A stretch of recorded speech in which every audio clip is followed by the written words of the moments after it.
you! You're scared. And you should be. This is not your company anymore. Leave the cheek of CM Punk.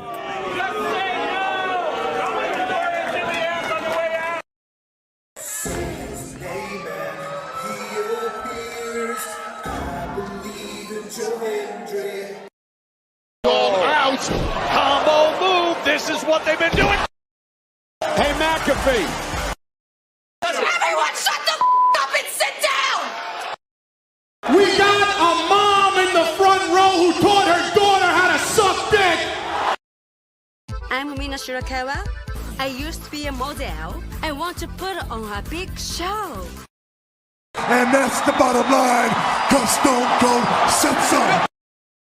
What is going on, everybody? Welcome once again to the Saturday Shenanigans, hosted by yours truly, the Renegade JJ Williams.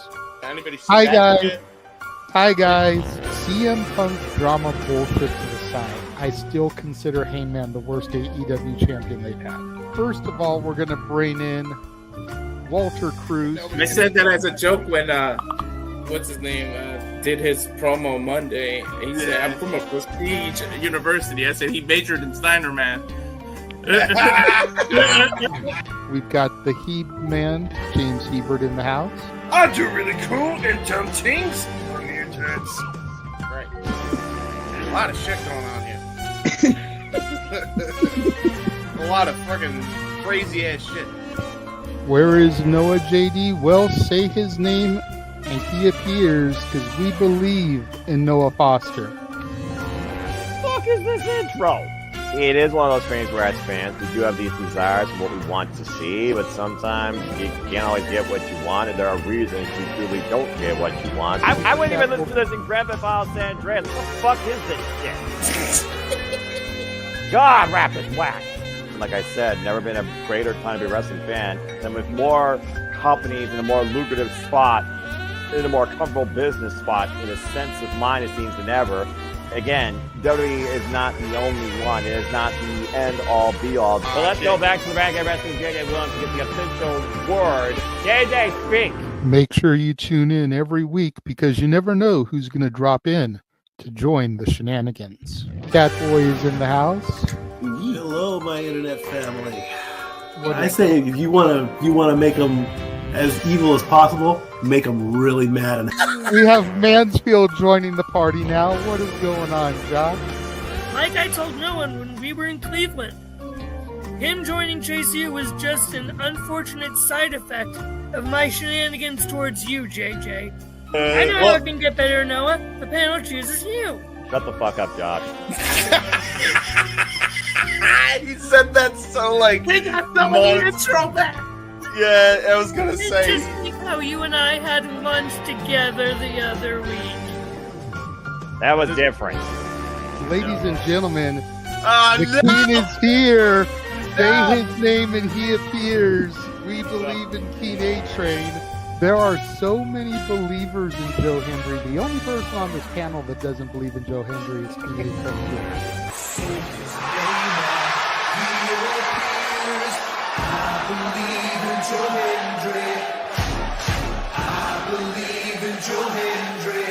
Tell the world why you do not believe in Joe Hendry.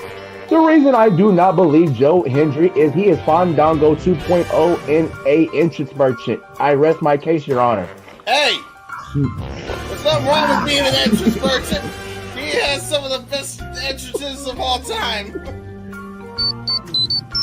Teleporting into the command center, all the way from Angel Grove High, Datilla. Oh, yeah. I went to the command center on Thursday.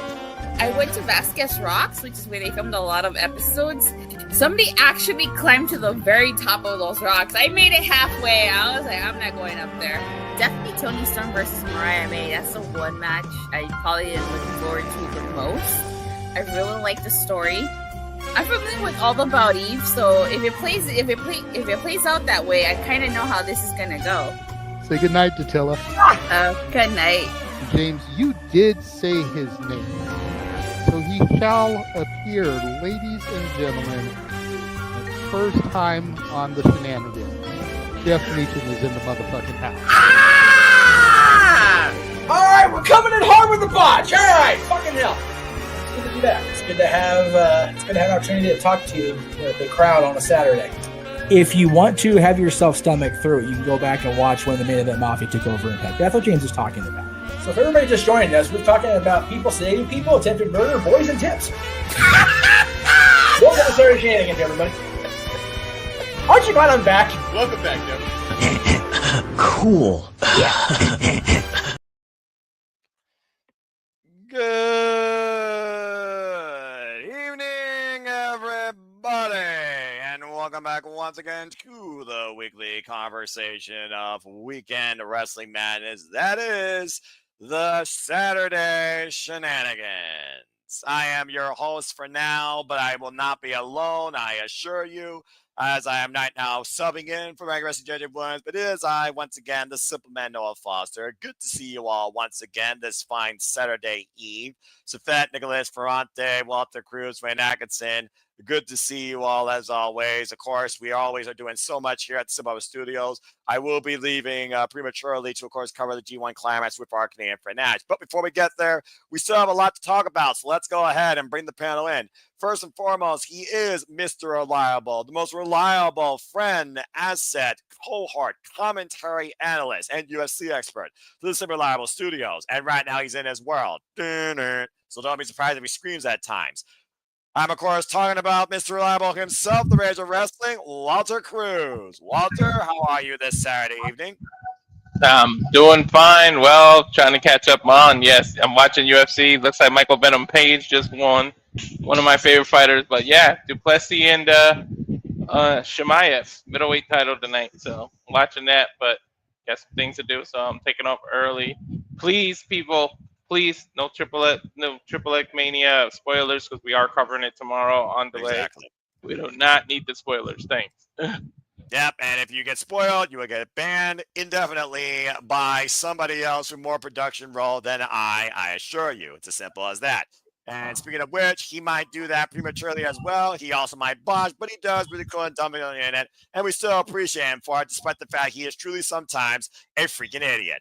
But it wouldn't be the Saturday Shenanigans or us here in this crazy family without James Hebert. James, how are you? I'm doing good. Since this is apparently my shtick, Walter, at the frame, it's still showing the thing in frame. Just FYI, a little bit. But yes, I'm doing good. I'm full of food. What a cookout tonight. I wanted to celebrate my friend's 30th birthday, and that made me feel old, which I don't like. But yeah, I am doing okay, other than I'm having a midlife crisis and the fact that I'm turning 30. Well, So, yeah. I mean, there you go. I just got back from BJ's Brew House and had a steak dinner with some potato fries and a bunch of other great stuff. So I'm very tired, but here I am still. Just got back home at 10:30 p.m. Standard Time, celebrating my nephew's 22nd birthday. Happy birthday, Kevin. Appreciate you, brother. Again, he's my nephew, but he's also an annoying meathead. Bruv. But sounds like you had a fun time. And, dude, welcome to the 30s. I'm 33. I still don't understand it. It is what it is. Time moves forward, as always. So, Pat, good to see you, as always. And always good to see the regulars here. Matt Helms and, of course, Nathan Banks and, of course, Dwayne Atkinson. Appreciate y'all. But again, James, always appreciate you. Speaking of food, speaking of orders, whether or not he's going to choose to have it his way tonight, we're going to have it our way. He always has his order ready to go. I'm, of course, referring to one half of the Canadian Connection, Nicholas Ferrantes, with a very impromptu get up tonight. I guess he's Tony Khan in the bag. Nick, how are you? It's great to be here on this fine Saturday evening. I just got done shooting Collision, which airs everywhere.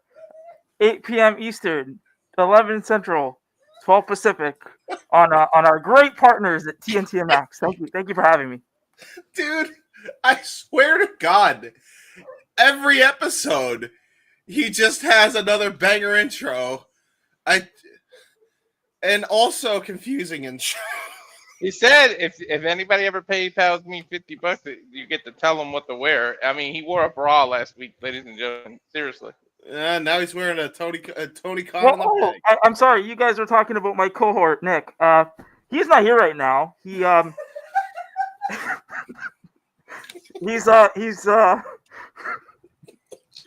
don't know what he's doing. But he'll be there later. Again, it's great He's to at be the McDonald's, Tony. He's at the McDonald's. He's at the McDonald's right now. It's fine. Oh, yes, you're right. You're right. We just lined up White Castle. You can purchase your White Castle burgers, and we're also securing a deal with McDonald's. It's gonna be the Tony Double. Great to be here, guys. Great to be here. Thank you. The Tony double-decker pay-per-view stack. All right. Well, that was one of a kind, to say the least. And on that note, again, folks, please remember. Nice tweet. Hold on. Nice tweet, Tony, earlier, because I was off social media and breaking news. I just realized who you signed. Holy shit. Oh yeah, Ace Austin. You know, he very young talent. Great on the independents. He's got this je ne sais quoi about him. We'll talk about it all later. But thank you very much for asking, Mr. Reliable. And thanks for the spoiler, Walter Cruz. I didn't say his name. Tony did. I said I saw who you signed. I didn't say the name. Well, you know, Mr. Reliable, you can catch him everywhere on Collision, 8 p.m. Eastern, 12 p.m. Central, 6 p.m. Tony, all due respect, buddy, I think you need to go to bed. I think the caffeine. You don't even know what time is right now. You need to go to bed. Oh, sir. Writing those Collision shows have been just an absolute bore. We're on our way to Glasgow for Wednesday Night Dynamite. That'll be airing on our great partners at HBO Max. All right. Well, we got to move on with the show, Tony. So thank you very much. We appreciate you. Y'all finish? Go ahead. No. I seriously should start getting paid for dealing with this. Sorry, Things I bud. do for friends. All right. Well, that being said, now that we've got currently a not fantastic, definitely unique 4 on the screen, why don't we go ahead and get right into the nice discussion? And again, folks, you want to dictate the conversation, super chat, pay by the passions. It's as simple as that. We're going to kick things off talking about, as we always do here, what we've been covering. First and foremost, for those that have been following us here at Cinema Studios on a weekly basis, thank you so much. Of course, we've been covering everything that's week, included but not limited to TNA, GCW, and JCW. So we're going to start talking about those shows. First and foremost, we, of course, had newest members of the commentary family and a very unique pairing covering GCW and JCW this week. So I think it's only fitting that we start with a bit of a recap. So let's go ahead and talk a little bit about what we saw this week from the GCW, JCW shows. Who would like to lead the discussion based on who covered it? I will lead because I believe the commentary team, believe it or not, was me and Ryan. Nick ended up falling asleep, so he didn't. But he did watch it after the fact. So that actually works out pretty good. All right. So you actually have a few people talking about it. So, yeah, overall, I enjoyed the shows. Night 1 was definitely weirder, and I feel like didn't hit the same as Night 2 did. The first night, and I have the card up here, so I'll just kind of run through it quick. Not going down every match here, but the first match, 2-day war. To be fair, that's true. I believe the first match was Drew Parker from DDT Professional Pro Wrestling, who has now made his stake into the States now. I believe he's going to be doing a lot more States work, maybe on excursion, as far as I know. Who knows? As a result of what he was able to do in GCW. So he took on Mr. 50s. And what was actually a pretty entertaining death match, although... yeah, saw the man get stabbed in the cheek with a dart again.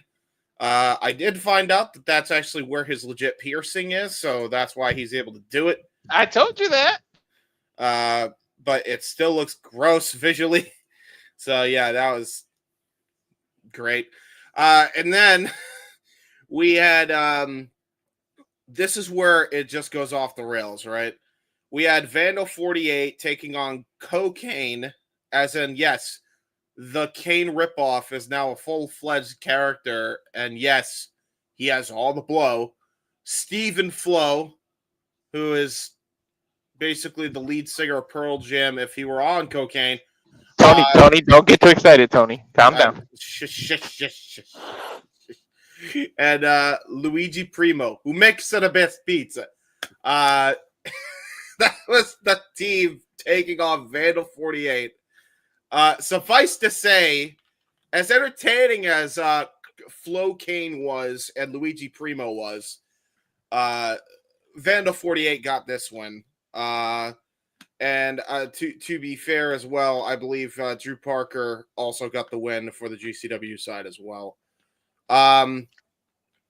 We had Bam Sullivan taking on Shane Mercer, and this is where shit just gets crazy, right? So Bam Sullivan representing GCW. Shane Mercer is Juggalo Championship Wrestling. Out of nowhere, in the midst of this match comes, get ready for this, JBL and Ron Simmons in Juggalo Championship Wrestling jerseys with the APA logo on the front. I was so blown away that they got these guys as a surprise. I wasn't expecting it at all. Well then. JBL, Ron Simmons help out the bounty hunter Shane Mercer, which is his gimmick, so that makes sense why he would call a protection agency to help out, because bounty hunters, no bounty hunters. There you go.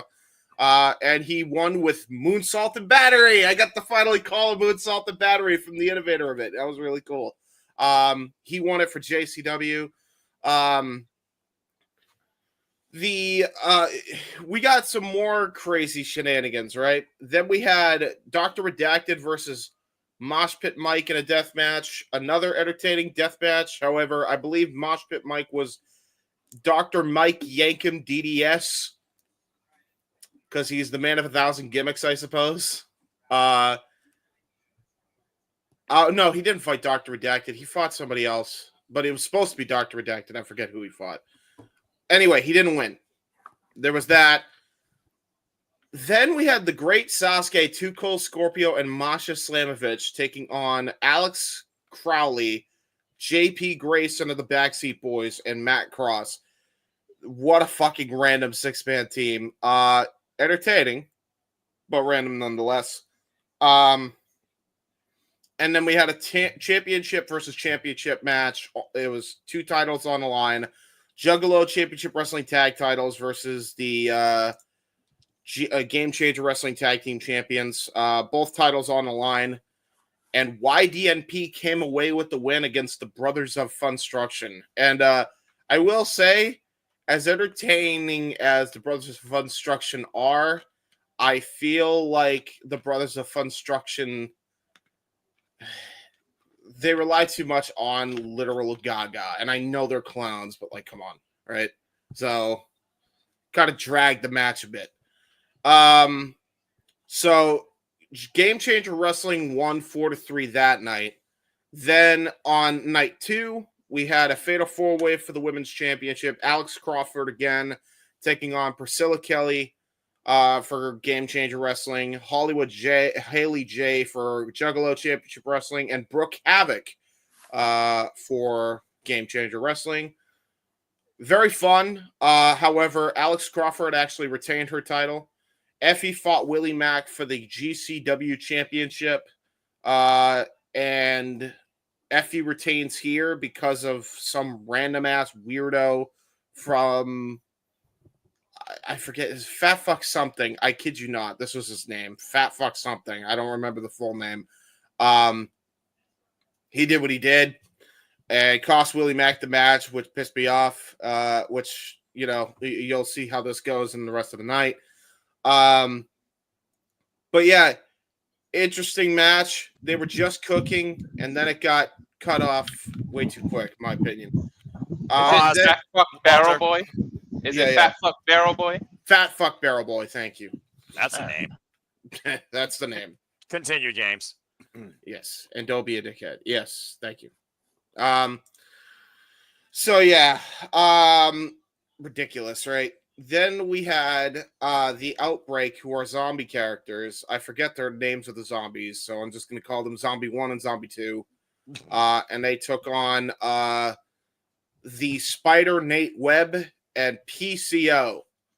PCO? Yeah, PCO was involved in this. So, the Undead and the Spider dude who really likes Spider-Man. He really likes Spider-Man, guys. Taking on the Outbreak. And they were zombie gimmicks, so they're called the Outbreak. Whatever. Okay. They won with their Black Mist of Death. So that was the thing. Yeah. We had a JCW American Championship match. Caleb Conley, the defending champion for JCW, taking on the great Sasuke, who, by the way, was representing GCW, Game Changer Wrestling, which shocked the hell out of me. No title changed hands here. We had Nick Nemeth representing Juggalo Championship Wrestling versus Atticus Koger. Former friends here had a match here. And Atticus Koger ends up getting on the board for GCW with this match. Like, he's the one to kickstart the whole night off with this win. Joey Janela wins the 20-man battle royal that had 10 stars of each company. And we had Superhuman in this battle royal. We had a Superhuman appearance. Oh, the Juggalos and Juggalettes. I said if he did not make an appearance on this fucking show, this would have been a travesty. So good on Juggalo Championship Wrestling for putting that on. All right, well, pause for Yeah. a moment. Talk about making appearances. As always, it's not the Canadian Connection without she's yours, she's mine, she's our Canadian friend, Ash. Ash has arrived. Hello, Ash. How are you? I think you muted. No. No. He's smiling. There we you go. go. That's a lovely voice. Yes, we can hear you. All right. Well, Ash, good to see you as always. And again, folks, stay tuned as me and Ash will be covering the G1 Climax final. I will not be held responsible for my commentary if the worst result in Blue Japan Pro Wrestling happens. You've all been warned. But I am looking forward to doing that across, of course, Bag for Wrestling's YouTube channel and other channels here at Sabow Studios. Stay tuned for more on that. Anyway, James, please continue your coverage, recap of the JCW 2-day war, and then we'll open it to further discussion. Continue. Yes. So by the end of everything, right, this night was 3-3. It was tied up across the board on night 2. The championship match for the Juggalo Championship Wrestling World Title was a barbed wire death match. It was supposed to be exploding barbed wire death match, but I guess they couldn't get the explodies in time, so it was just a barbed wire death match. It was Too Tough Tony versus Matt Tremont, Senior Puss Bubble, and well, it was a death match for sure for this championship. We had surprise appearance. Oh, by the way, I forgot to mention at some point during night 1, James Storm also made his way into the gathering of the Juggalos, showing up for Team GCW or JCW, if that means anything. And there was a picture with all 3 of them after him, Bradshaw, and Farouk, probably drinking beers together. But yeah, Tremont, Too Tough Tony. Match was fun. And at the end of the day, Too Tough Tony won the JCW championship back. Matt Tremont loses the Juggalo Championship Wrestling World Title. Too Tough Tony is, I believe, a Juggalo Championship Wrestling original, because that's what the company used to be called back then. He was like their first ever star. So he wins the title. I believe that makes him a 6-time champion over there. Was entertaining night. Vampiro actually helped out his former running buddy Too Tough Tony in that promotion, so he made an appearance as well, which I'm not surprised, because if you know the history of WCW towards the tail end, I mean, Dark Carnival, the Deadpool, if you will, because they had a couple names. There you go. So that was pretty fun, and it ends with the Juggalo Championship Wrestling roster celebrating and hosting Too Tough Tony over their head with his championship in hand. So that was pretty fun. Overall, I had a good time. It was entertaining. Whoop, whoop. Whoop, whoop, indeed. Okay, then. Well, thank you for that recap. Now, did anybody watch anything in regards to Ryan and James' coverage of the GCW 2-Day War? Want to add any further thoughts regarding either of those two shows or what you just heard? Let's see if anyone has anything to say. Walter, Ash, Nick. Walter? I watched them cover it, but I didn't watch the event, so I really can't say much. Fair enough. Ash, did you follow up on anything that James and Ryan did with the GCW stuff? You muted, so I'm going to guess no. Well, there we go. You were just waiting. Waiting for a cue. Wait. Still muted. We're live, pal. What are you doing? And I don't think Tony Khan wants to talk about a rival company, but we'll see. But what about Nick, since the name says Nick, not Nickelodeon? Does Nick want to say from regarding GCW, JCW 2-Day War? You should take the bag off your head, Nick. Well, thank you for asking me, Mr. Noah Foster. God damn it. It was a great wrestling show. A lot of great wrestlers on that show.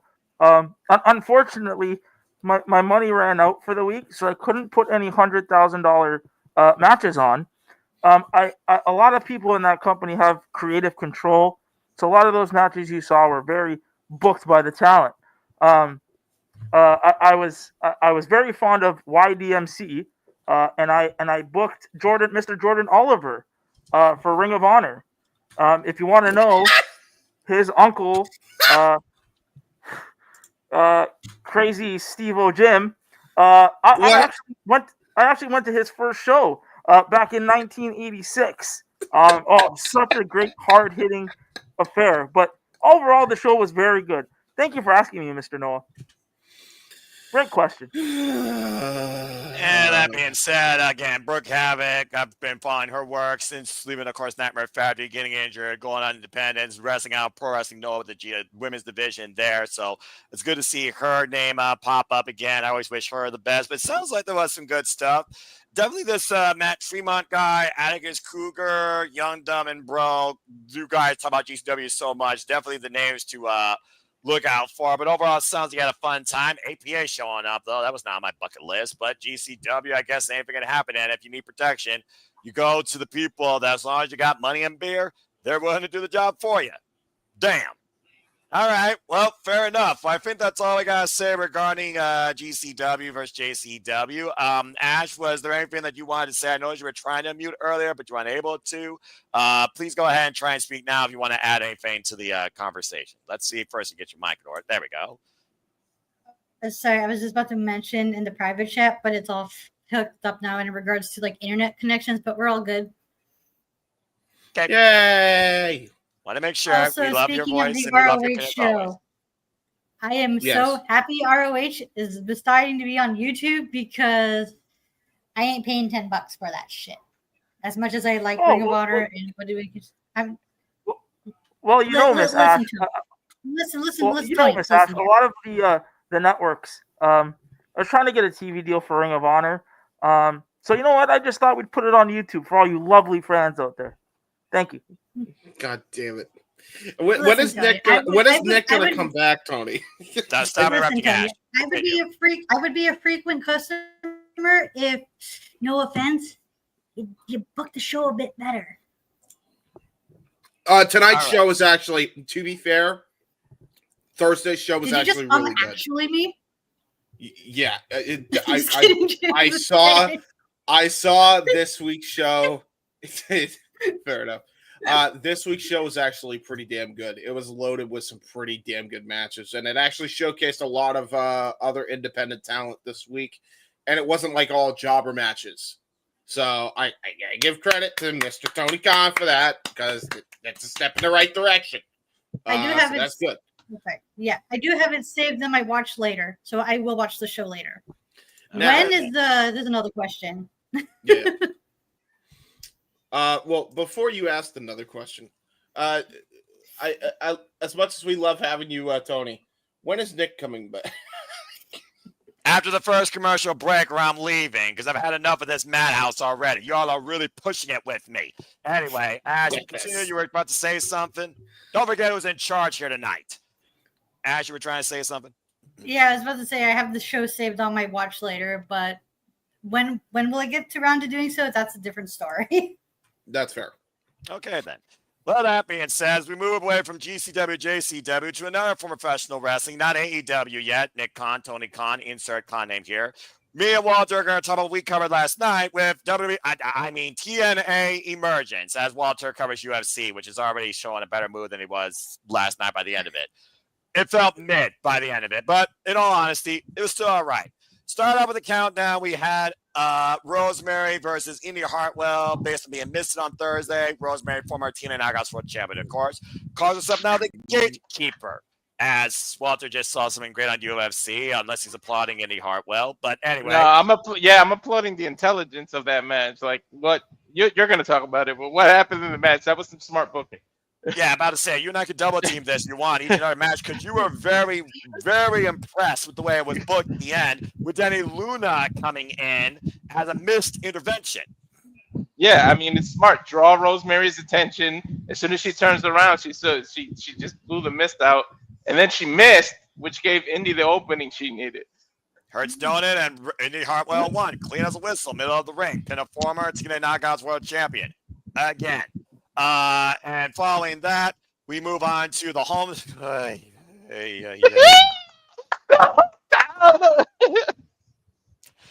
hometown man versus Ryan Nemeth. Why the undefeated hometown man. You had to bring that stat up. From Phoenix to Baltimore to Toronto, he can't lose in his hometown, it seems. What the fuck? Anyway, hometown man got a roll-up win on Ryan Nemeth. Shows how relevant that Nemeth actually is. Moving on. As we move on into the actual show. Oh, Christ almighty. It was to the point I preferred the technical difficulties the app had to watching Ryan Nemeth. Right? How many technical difficulties did we have during that match? 4 or 5. That shows how much of a ratings draw Ryan Nemeth is. Dadgummit. Really is a relevant about his big brother. He's Nick Nemeth's brother. The end. Joe Hendry was right. Anyway, moving on into the actual show. Top that shit. Liddy Kickfane, Solomon Pride was match tonight. It was the X Division Championship. Leon Slater versus Cedric Alexander. The heart and soul of 205 Live versus the one that's the youngest in charge. Already with so much promise endorsed by the Hardys.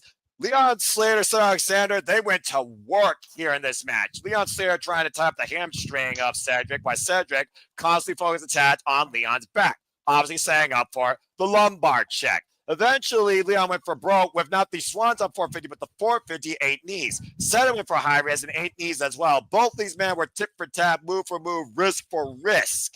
In the end, Leon Slater was able to overcome Cedric Alexander, finding every way possible, preventing the lumbar check, and somehow got a Swanton 450 off on Cedric Alexander to get a huge win over a former WWE Cruiserweight champion, as respect was acknowledged afterwards. And it has been made official as of right now. It is Leon Slater versus Amazing Red in October at House of Glory. Me and Walter absolutely loved this match, though, and talk about the OGs of X Division, Cruiserweight Wrestling, etc. Again, Cedric Alexander is not a former X Division champion, but that's a huge coup for Leon Slater to be the former WWE Cruiserweight champion, Walter.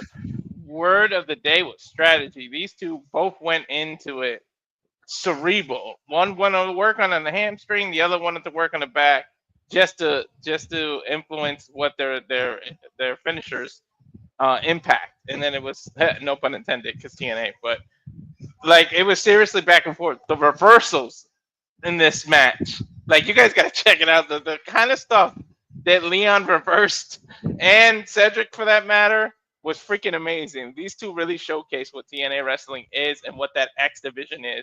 To the point, back in the day, I said it live on stream, there was a point where the X division title meant more, at least in my opinion, than the actual TNA World Champion, and it was booked way better. But I know Noah doesn't like to talk about the era, but there was a point where the X division title to me was more important. I mean, again, I will always consider Cruiserweight Wrestling more important sometimes than Heavyweight Wrestling, and the X Division title, truly about no limits, did surpass a period of time where the TNA World Championship was not as big, and I think it still holds up right now. And again, I still think that Leon Slater and Alexander had match tonight, and they kicked off the entire thing. So what does that tell you? Anyway, moving on from there, I believe it was Mustafa Ali. Yeah, Matt Cardona. Matt Cardona took on the entire league administration, bar none. He neutralized the Great Hands. He neutralized the press secretary. He even neutralized the other Secret Service agents. But Mustafa Ali used every distraction ploy possible to try and garner an advantage. Eventually, he finally did hit the 450, but somehow Cardona was able to use momentum of Ali against him and get a quick roll-up win that sent Ali into another stratosphere of frustration. And then he sicked Agent Zero on him that choke slammed him into oblivion. Not before the system came out, though, to fend off Ali's administration from further attack and damage, as, of course, the system was going up against ass clowns. Trash. Don't give a fuck about them. AJ Francis and Rich Swann. I said what I said. Took on the system immediately following this as the Ali administration let them go to the ring. And this was your typical tag match, would you expect. Freaking bobblehead man flopped over the top rope at one point. He was definitely the biggest threat in the match, though. Brian Myers and the others tried to neutralize him, trying to focus on Rich Swann. It was the freaking Ali administration, more corrupt than the freaking public office in America, freaking allowed the system to lose to ass class after Agent Zero choke bomb freaking Brian Myers against the ring apron, and Eddie Edwards got pinned with pay dirt choke slam. Dude, Not much more to say about that. Agent Zero is freaking scary ass Who the dude. fuck is that guy anyway? He is huge. I know that. He's got to be at least 6'9". Like, that dude is huge. Man, I'm kidding. And freaking God call the freaking security right now detail better than the president himself to try and take down that behemoth. Anyway, moving on from there, I believe there was a backstage segment where Indy Hartwell looks to become the knockout, why Danny Luna opted for maybe we should be a tag team. We're pretty good as a tag team, and the jury is out. Danny Luna and Indy Hartwell, they probably could be a pretty good tag team. But again, I just don't know if that's going to happen. Meanwhile, have fun with a Brit and an Australian with these accents going back and forth, back-to-back promos. That shit drove me nuts. you were literally losing your mind, it felt like, I think, at one point, Walter. Anyways, move into the injury report. Of course, Trey goes on definitely due to hernia surgery. Moose going into the main event tonight in front of his family. Hometown turf, Baltimore, Maryland, with injured, I think it was bad hip. I think they said his hip. Yeah, that's right. It was his hip. Thank you. And I think there was one other injury, but I couldn't think of what it was. As we move into our next match, that was about literally an end game for a wrestler if he didn't win. But now before we have special guest commentary with Joe Hendry, and of course,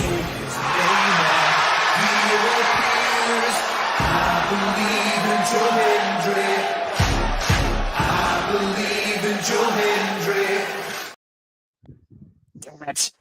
Freaking said his name.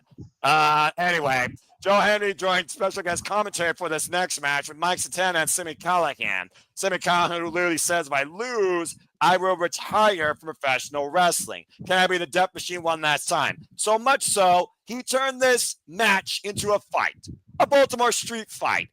Walter, is it me, or did that match end abruptly? I mean, paper cuts, staple gun, that was it. He got him with spin the block, and that was it for Sami Callahan.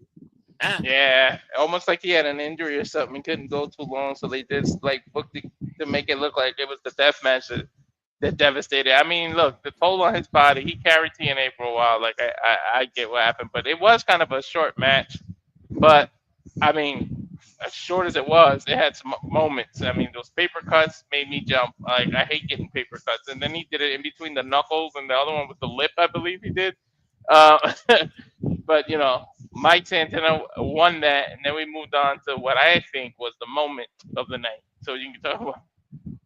Yeah, this is very unique because you know how we get contract signs, for example, for new talent that arrives both in WWE and AEW. This was a contract re-signing with Carlos Silva, in my opinion, the biggest pussy as a manager in professional wrestling. We also had Tommy Dreamer and Jazz, hello, Body Man, and they were in the ring talking about we are here for those moments. Tommy Dreamer talking about how he's been in this business now for over, I think, 3 decades, and it's over 50 plus years old. Got a little pop out of that. but it wasn't about him. As he called what I thought was Maja Slamovich, I thought it was going to be like an impromptu contract signing for the TNA World Championship ahead of Heatwave. Apparently not. Maja Slamovich is escorting Zaya Brookside and Lei Ling Lee. And it turned out it was about announcing that Lei Ling Lee has officially been offered a new contract to re-sign with TNA Wrestling. And of course, she was re-signed now to TNA. So she is around for the long haul. Of course, the first Singapore signed TNA wrestler, TNA knockout, of course, in the knockouts division. Talk about her story coming from nothing, moving across the world to a country where she didn't even know the language barrier, for example, and making it to this point. And that's what this business is all about when it comes to your drive and the grind. So I have to say, this was a really cool moment. And I almost feel like, to me, that, again, considering that Lei Ling Lee and Zaya Brookside were the wild card team, you almost thought the wild card team had a chance to win the TNA Knockouts Tag Team Championships. Case in point, we go right into the fatal four-way match for that. Everybody had a corner woman. Mara Sade, of course, escorted the Inspiration, Jessica McKay and Cassie Lee. We then had Fatal Influence with Jasmine Nix, the TNA Knockouts, and NXT Women's Champion, of course, escorting Fallon Henley and Jasmine Nix. And we had the Emergence brand, escorted by Pee Wee Herman, Reject, and Ash by Elegance. Of course, talk about M by Elegance and Heather Reckless, Heather by Elegance. And all hell broke loose, as you would expect. It was so confusing. The only one common thing that me and Walter saw, every TNA knockout was making sure Fatal Influence was not going to win this match. Hell yeah, they were not letting NXT take this tag title. And like, we couldn't even, it was so chaotic, we couldn't even keep up with who the hell was legal. Like, we were like, what is going on? At one point, the referee's like, fuck all of this. You, and you, get the hell out of here. All outside parties were ejected because they started brawling with each other. And again, there's no disqualification, but at the end of the day, it's about the 8 actual competitors in the match for the TNA Knockouts Tag Team Championships. After all of them were ejected, some order was restored, and it looked like at one point that the Inspiration were going to win, till Lei Ling Lee and Zaya Brookside came into play, and Fatal Influence came into play also. But then Fatal Influence and Lei Ling Lee and Zaya Brookside, they neutralized themselves on the outside, which left the Inspiration, and in all this confusion, fucking M by Elegance, cheap shot belt to the face to Cassie Lee. God damn it! And the Elegance plan pinned the Inspiration to hold on to the TNA Knockouts Tag Team Championships. Inspiration had it. They freaking had this. And you got to believe if it was, you know, a one-on-one, well, you know, a regular traditional tag team match, they would have won. It was all the distraction, all the shenanigans, the no disqualification part that played a big role in here. If Inspiration was just a regular tag team match, they would have freaking won and walked away with the titles. But we had to keep them on the damn non-elegant people. Don't get me started. We ran about them enough, all right? I'm not in a mood right now, and I'm going to be in a mood on New Japan. I can already tell. There's a bad feeling right now in me. But I'm definitely feeling something. Speaking of which, something! We had a no counthouse, no qualification match with Jake Something and Steve Macklin for the TNA National Championship. And this was just a straight-up war. Oh, yeah, and Kazarian, ass clown. He was on commentary trying to make it about himself, idiot. Anyway, Jake Something, Steve Macklin brawled in and out around ringside up to the stage area at one point. Macklin diving off the stage on top of Jake Something. There was a hard freaking powerbomb. No ringside, no hit. Steve Macklin's back, where again, this overwhelming showing his power into the floor. Of course, you couldn't have been the champion outside there. At one point, Steve Macklin went for calling the crosshairs, and Jake Something turned into a sleeper hold, a guillotine, while it was upside down. I've never seen that before in my life. That was brilliant. At the end of the day, though, Macklin was able to somehow slow his heart rate, thought he was going out, it felt like, found a way to break the hold from Jake Something, hit him with not one, not two, but 3 crosshairs, and finally brought him back inside the middle of the ring with KIA, double underhook DDT, and Steve Macklin, the Punisher of TNA, Punisher Warpaint Warren, by the way, is still TNA International Champion. When he had him, okay, you guys know the tree of the woe position. Jake Something was in the tree of woe position. So when Steve Macklin went for the tag and bagged him, he literally caught him in like a what's called a Darth choke, which is basically in MMA. It's a wrestler's type choke with your shoulders to the. It's an upside down guillotine, and I thought it was over, dude. It looked like he went to sleep. He kind of like did this to slow his heart rate to kind of fool something into releasing it a little. And then he grabbed as the ref did the third. They got me on that one, and I thought his hand was gonna come down, but it continued after that. But I mean, you talk about big man slapping man meat. That match was hardcore without extra violence. Like, I don't mean hardcore in terms of a traditional hardcore match. That just meant the way they hit each other. You can hear it in the arena. Those two went at it. Yeah, this was definitely the hardest fought match of the night, in my opinion, with all the competitive nature that I expect from TNA Wrestling. So this match truly was something, and I do hope Jake Something eventually does win a freaking championship for Pete's sake, because he's overdue. So at the end of the day, what's his name? Something! And I really do hope that Something does Steve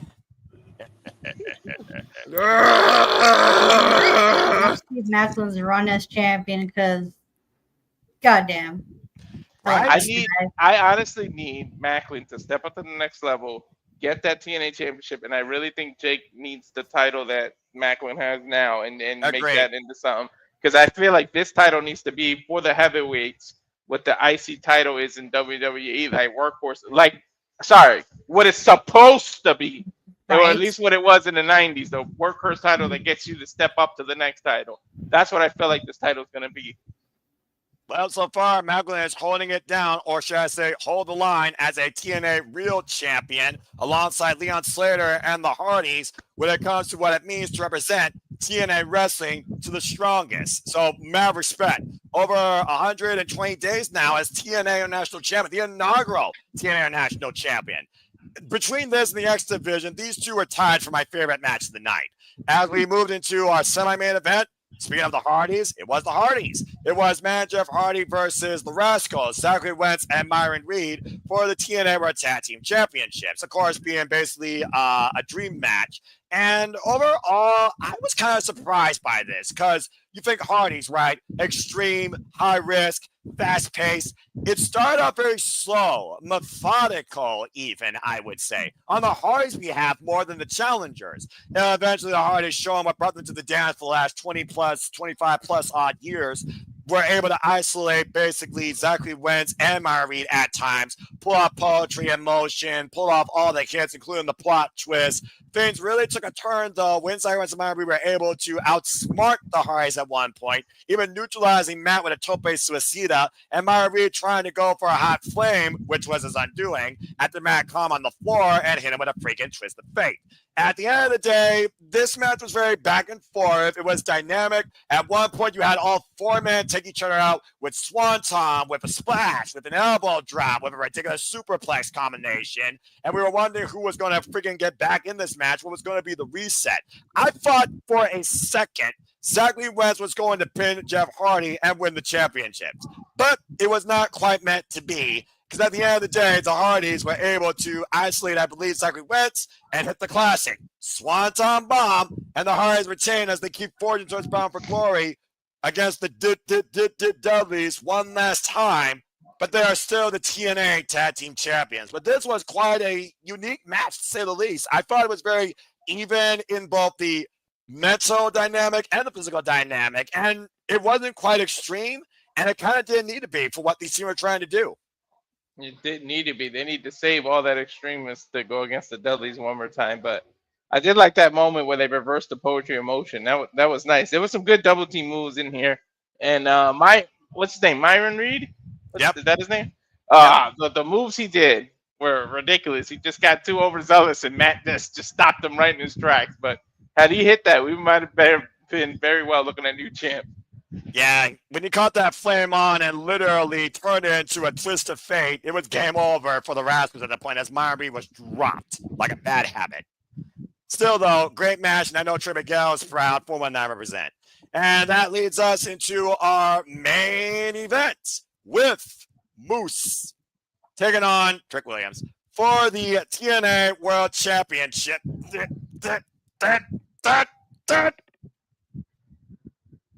Not going to talk about how Trick wears the title and freaking presents it. He's going to move on. It's okay. Pretty good. It's worse than John Cena, ladies and gentlemen. I'm just going to say this. For a Black Snow cosplayer, Trick Williams actually put up probably his best match to date since holding the TNA Championship, and honestly one of his best main event matches to date in his young career, despite the fact he was once Carmelo Hayes Casanova. At one point, he kept focusing on Moose's hip and Moose's shoulder, trying to neutralize the spear. This was definitely a power bout. It really surprised me how much strength Trick Williams demonstrated against Moose. He also took Moose very likely during this, trying to make it personal with Moose family at ringside, and even mocked Moose at points with the subtle this, turning into Trick or whoop, that, Trick, slowly. Hooker P, as I like to call him, because he's just a T-move Booker T. He even came up with the Harlem Heat shorts and everything. Stole his move. Yeah, that's an insult to Timu, but I actually do agree. I will say that.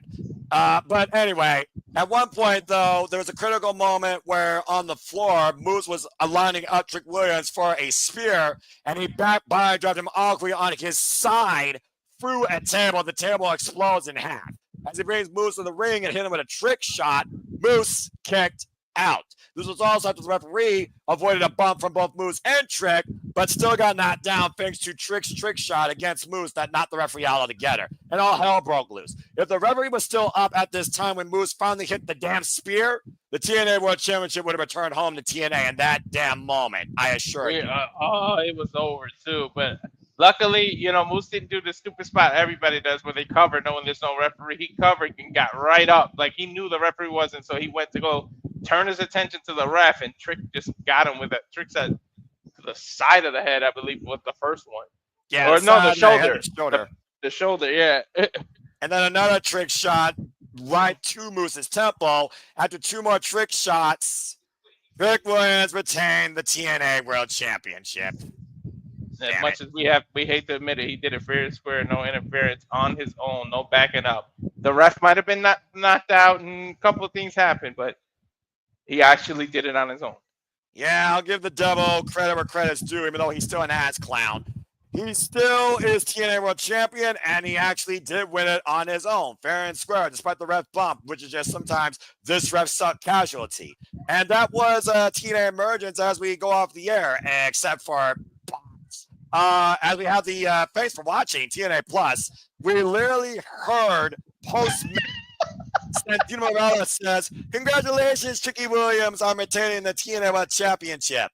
But you should be very mindful because come tomorrow, I'm going to have a big announcement to you concerning the TNA World title. So you best prepare your son, my God." And of course, we encourage the fans to show up tomorrow as we do 2 tapings for TNA Impact, literally as we speak. I think they literally did them today, actually. So stay tuned with TNA Impact the next 2 weeks, folks. Thursday via TNA Plus, because there's some interesting developments, I guess, towards Bound for Glory regarding the TNA World Championship. And then we also heard the guy talking about buy your tickets today for these shows. Come back here tomorrow. I have no idea Somebody in production botched so hard. They were supposed to go off the air. We weren't supposed to hear this shit. This I don't is think for we were live supposed to hear crowd, that. and we heard every word. Yeah. And that being said, that was it for TNA Emergence. Overall, I definitely give credit to Moose. Trick Williams was a good closer. Far better main event than Slammiversary. Far better effort by Trick Williams. Probably the hardest he worked since still in that damn championship. The women 4-way was chaos as I expected, but you got to give credit due for the TNA Knockouts trying to hold it down. Shit! Whoa, for the TNA Knockouts for the championship. All right, Marlon, now how do you really feel? And again, between the X Division Championship and the TNA National Championship, this show, it was all right, but you can definitely tell the WWE influences are slowly corpsing their way into the TNA environment. But I still enjoyed the show for what it was worth. What do you think, Walter? Closing thoughts. I enjoyed it. I don't turn it into WNA, please. WNA. God help. They're gonna combine it. God damn, this back elbow. Holy shit. Anyway, WWE TNA. Yeah, right. Coming to a channel near you on a Wednesday night.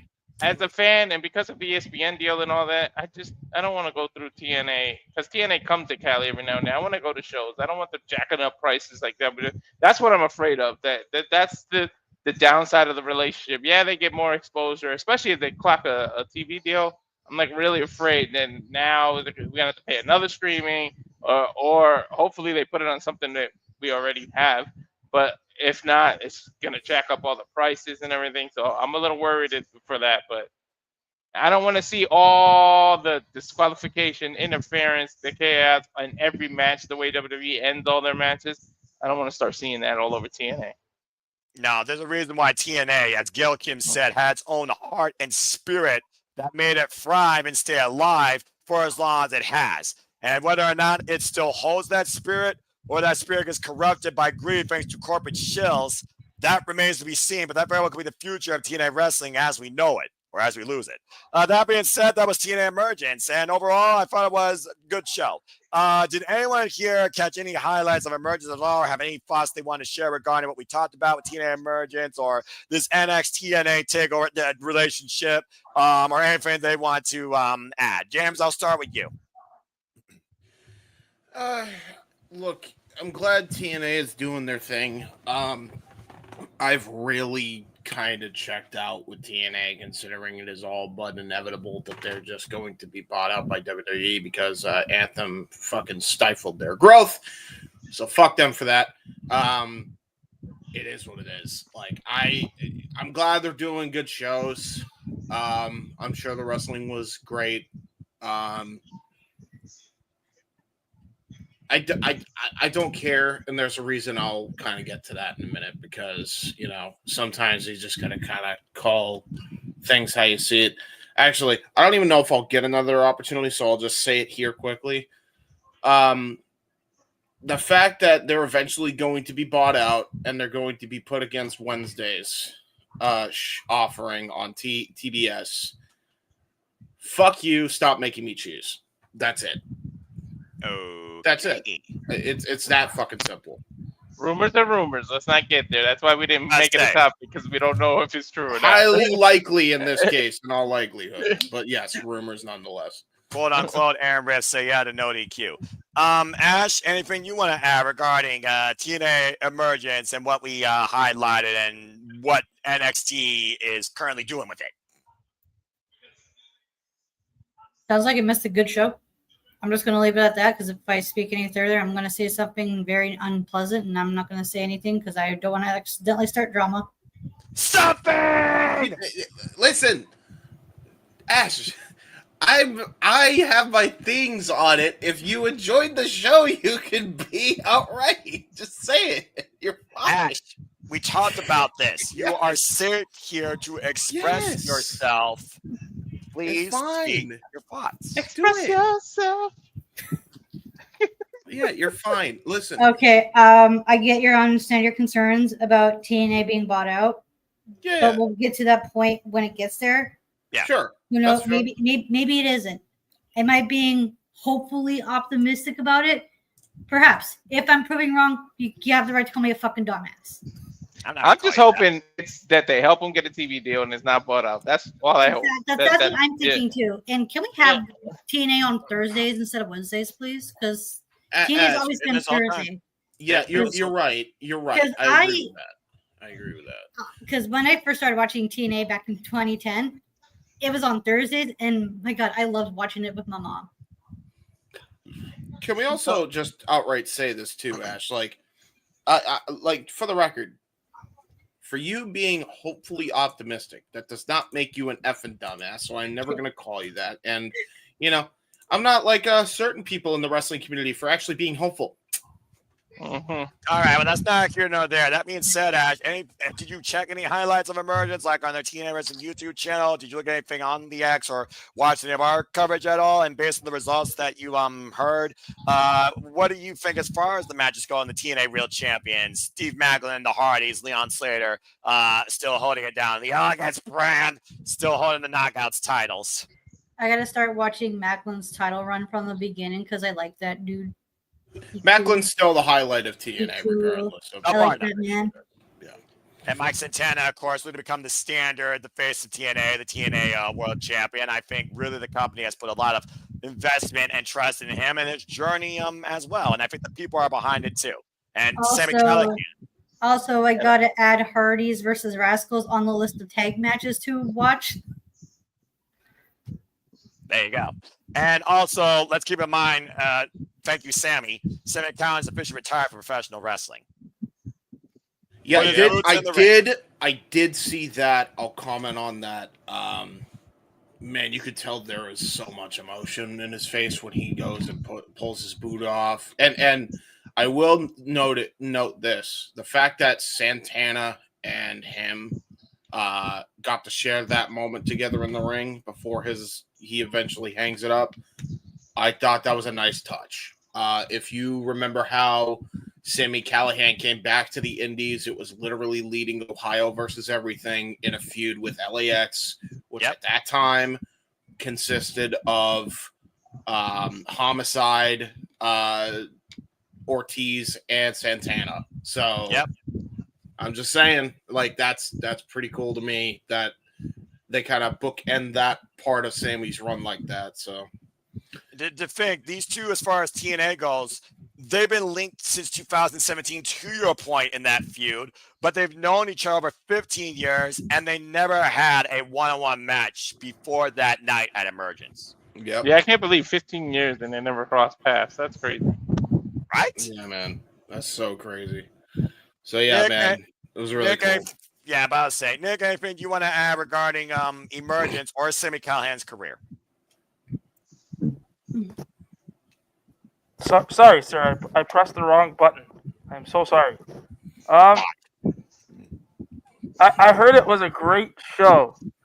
There was a lot of hard-hitting action. And that main event, it really showed us that there's great talent out there that we should all be supporting.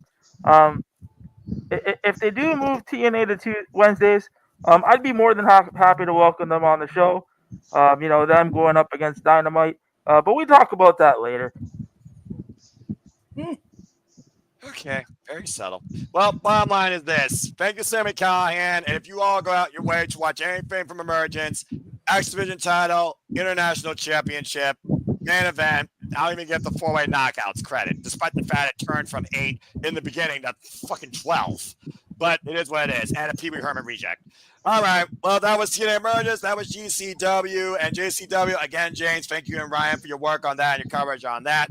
We are now going to take our first commercial break. When we return, was she truly amazing or has she always just been an afterthought? We're going to talk about Naomi being pulled from Monday Night Raw and the rumors surrounding her title run, maybe ending abruptly. And if so, what should they do with the Women's World Heavyweight Championship? WWE Talk on the other side of this commercial break. We'll see you after this. Stay tuned.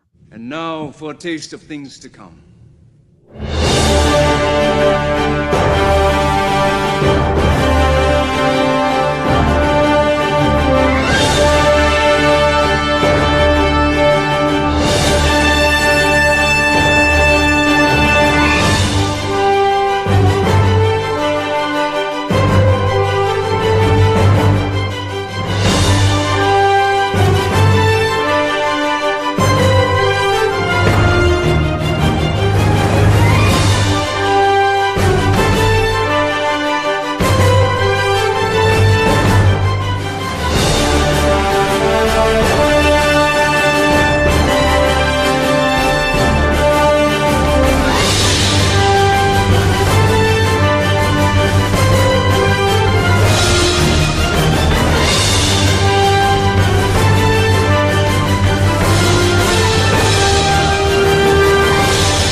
And as always, here at the Simple Animal Studios, we truly encompass, embrace, celebrate, engage, react, rant, criticize, popularize, and analyze. As everyone now is learning in the chat, the quote of the Simple Animal Studios: all the wrestling.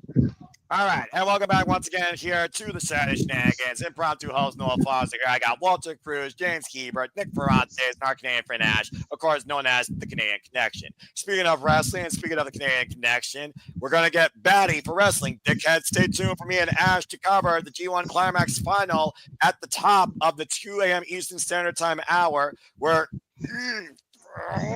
or Konosuke Takeshita will be crowned the strongest of the summer and guaranteeing themselves a shot at the IWGP World Heavyweight Championship. Also, please remain hashtag spoiler-free for Collision. I know Zack Sabre Jr. is defending the IWGP World Heavyweight Championship at Forbidden Door against the winner of the technical spectacle at Forbidden Door, which of course was found out on Collision. But that being said, I have finally been the host for long enough. I saw the result for that, and I can't wait. All I can say about it is, thank God I'm not a chain smoker. Fair enough, as I'm going to be watching Collision tomorrow. But that being said, I've been in this for everyone. Right? Just saying. I've been in this whole seat long enough, thank Christ. For once, I finally can breathe and relax, maybe even take a nap. Please welcome back the original host of the Saturday Shenanigans, the Renegade Wrestling, JJ Williams. He's finally back, folks. Let's get JJ back in here. And let's see him speak. JJ, how are you? I am doing well. How are we doing today, lady and gentlemen? Doing okay? Tired? Fine. I hear you there. Yeah. Look, hey, this freaking nut house that I sometimes do for you, the things I do for friends. Well, JJ, you just came in to lead the conversation on topic 2 as we go into WWE and Naomi rumors and then some. So please take it away.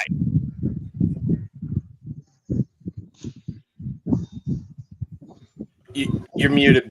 Yeah, he knows. There we go. Whose microphone is that? Yeah, it's Walter. Okay. So, reports came out Monday. Naomi was pulled for Raw. No reason given. Lots of speculation abound. You know, is she pregnant? Did she get injured?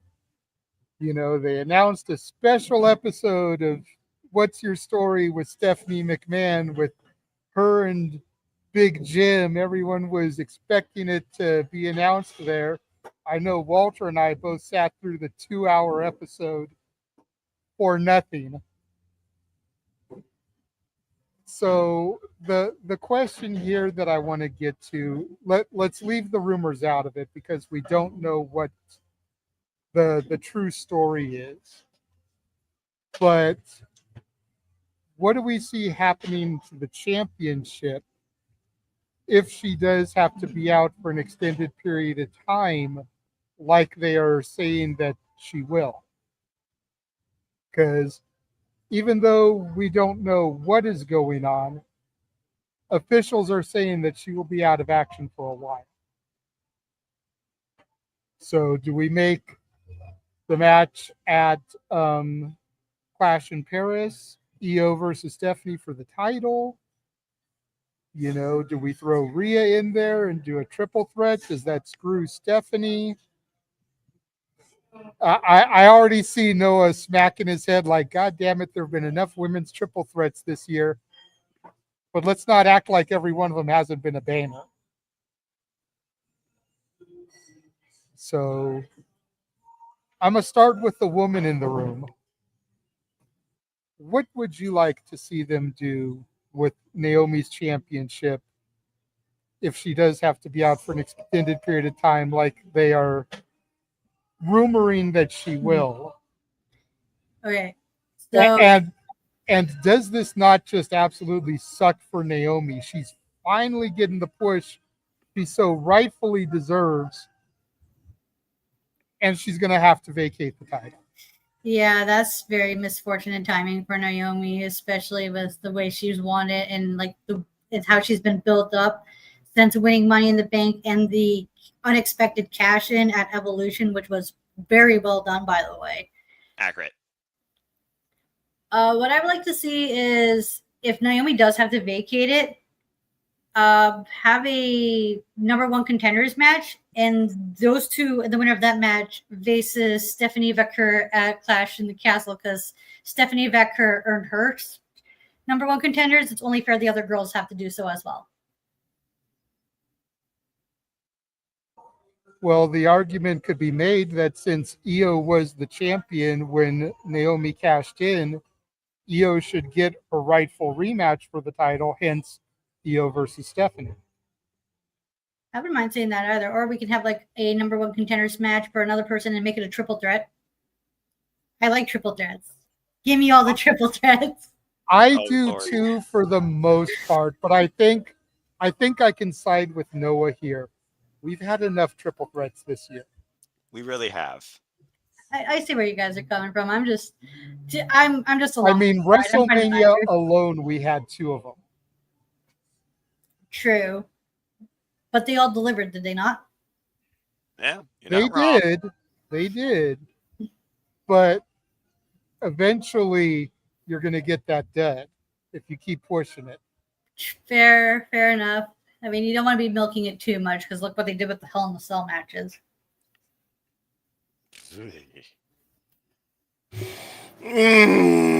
Don't remind me of the Hell in a Cell with the Fiend and Rollins. Thank you.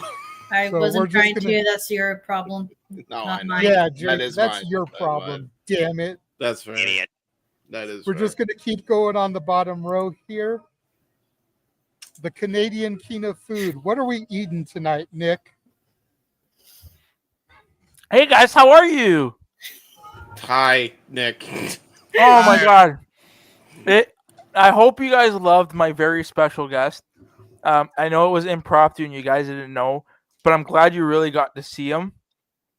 Oh, it was very elite. It was very elite. Oh, I called him right away. I'm like, listen, you got to come and make an appearance on the Shenanigans. You have to. And he was like, you know what? We'll do it. So he pulled through. It was great. Let's start here. Yes, I'm not a loser. Thank you very much. Let's start here. If she is pregnant, congratulations to her. That's great. Great news. What they do at Clash in Paris, does it really matter? Because what's the next event? Found Joel in Perth. Yeah. So ask yourself the question: is Rhea Ripley walking into that event the champion, or is she winning the championship at that event? Well, see, here's the thing. We still don't know if they're going to do the Crown Jewel Championship That's matches, true, too.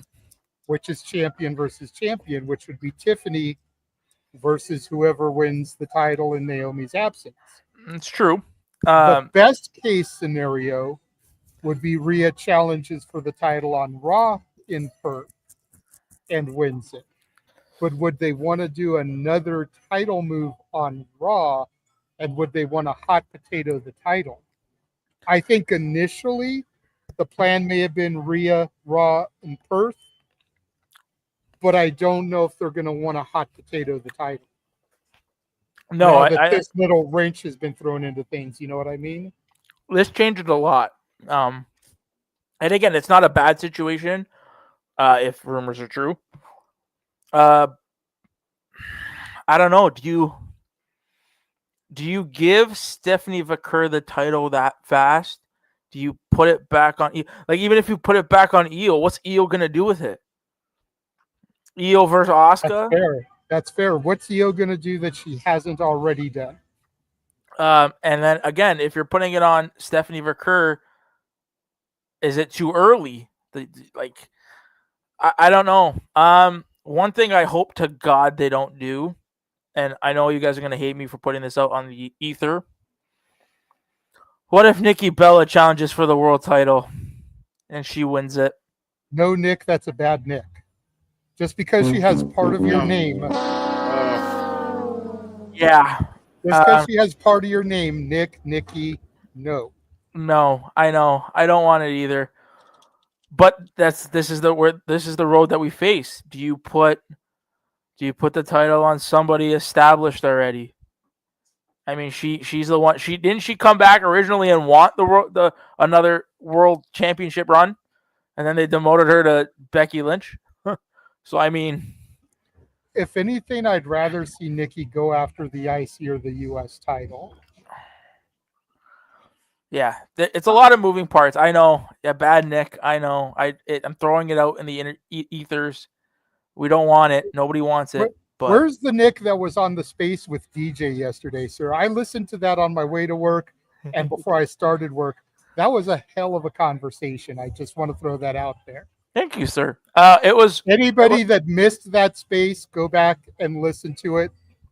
The headline title may not be the most appealing because it's like tired of sickos and done with pedophiles or some shit like that.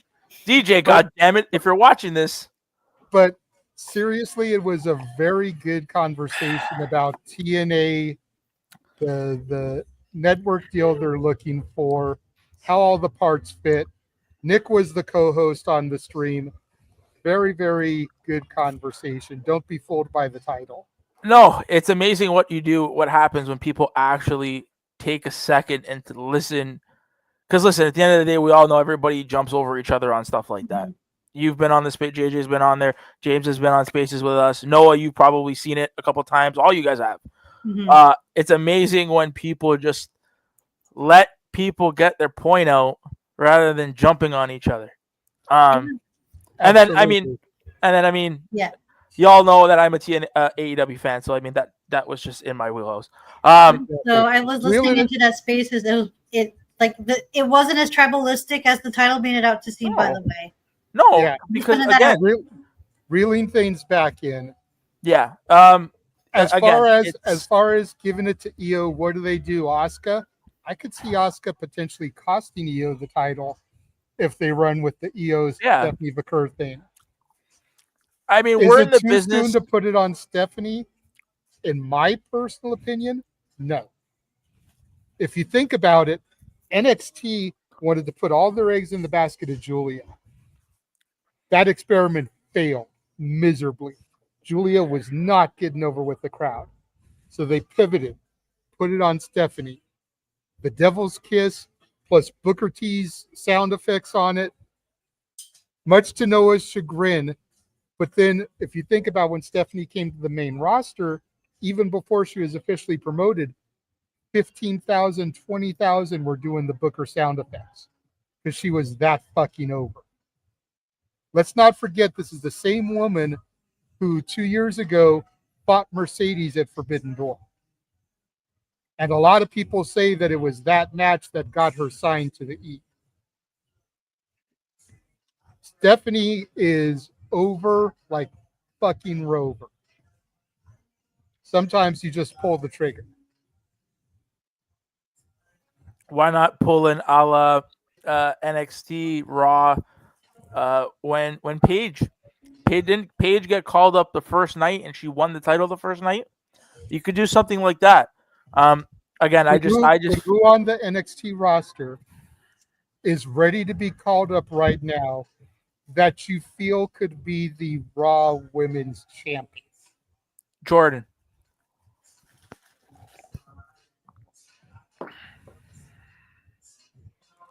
She's maybe the only. But the last I heard, she wanted to be in NXT for a while. And to be honest, she couldn't even beat JC for the women, the NXT title. Now she's going to jump up and win the world title.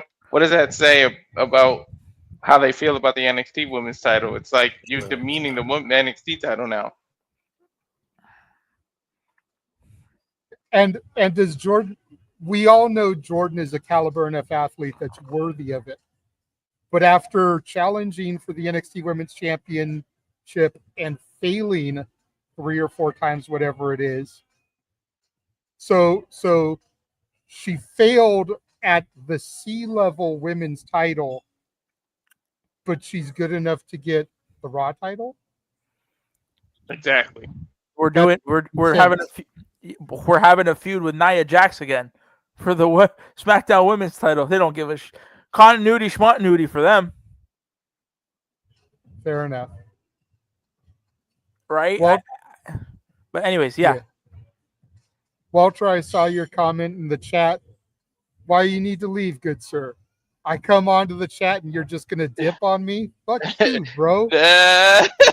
I said something way earlier today, so something with my wife that I got to help her with. I knew he was going to do that. But I say, honestly, here's what I would do. I know you guys are tired of Fatal 4-Ways and Triple Threat. I would open Raw with Naomi. You give her promo. You relinquish it. Whatever the rumors are, I don't want to get into the rumor part, but okay, you relinquish the title. Now, the first hour of Raw should be all women's matches. You do Io versus insert woman here. You do Rhea versus insert woman here. And then you do Lyra versus Bayley. The 3 winners then have to take on Stephanie Vaquer in a Fatal 4-Way. But what you do is when you put the Fatal 4-Way, now it's an elimination match. That way, whoever wins actually earns the title. You didn't just, this person, after I did my Riptide, she came and stole the pin. Oh, after I did the moonsault, she came. Now it's elimination match. That way the winner, it's almost like a mini tournament within itself. That way the winner actually earned the title shot. And now you put the spotlight on the women on Raw by putting the first hour and dedicated it all to the women's division. You took a whole hour out of the 3 hours and made it about the women. Now you made that a title seem very important, regardless of her having the force to be giving up the title. You still made it look prestige that you dedicated an entire hour about it. That's fair. That's fair. Noah, here's a hot take for you.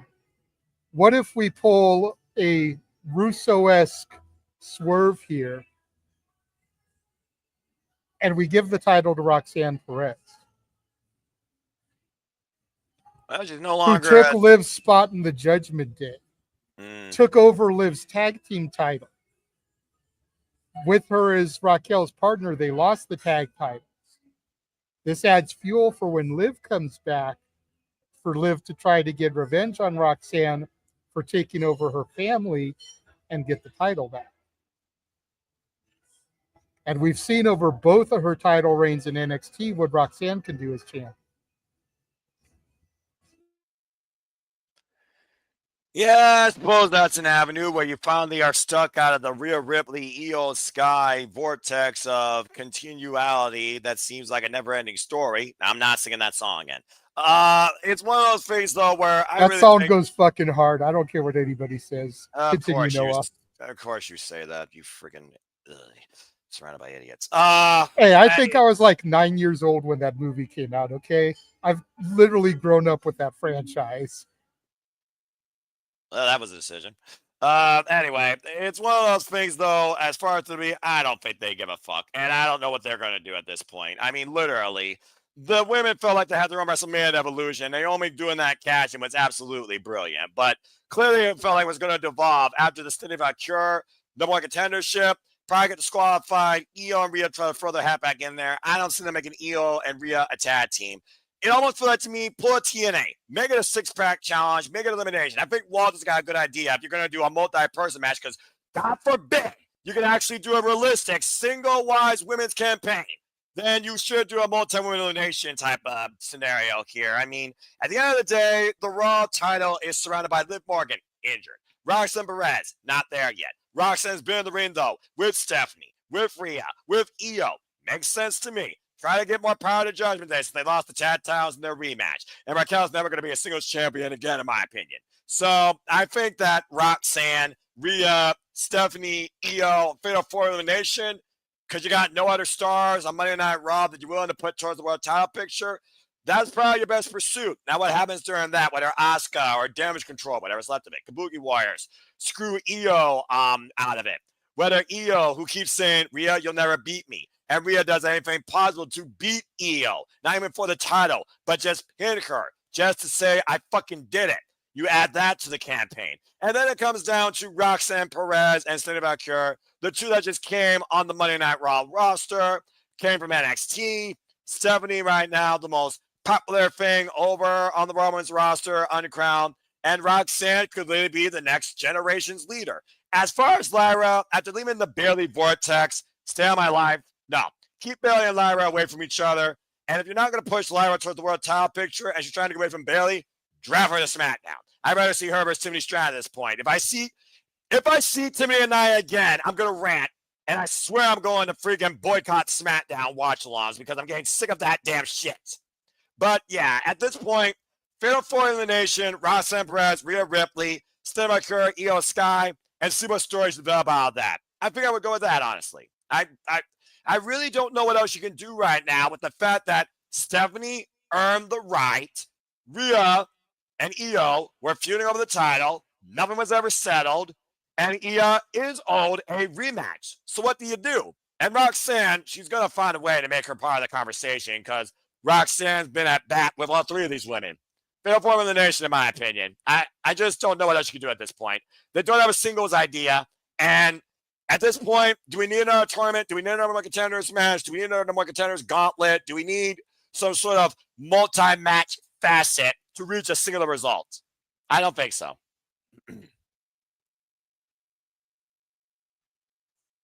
Very eloquently put.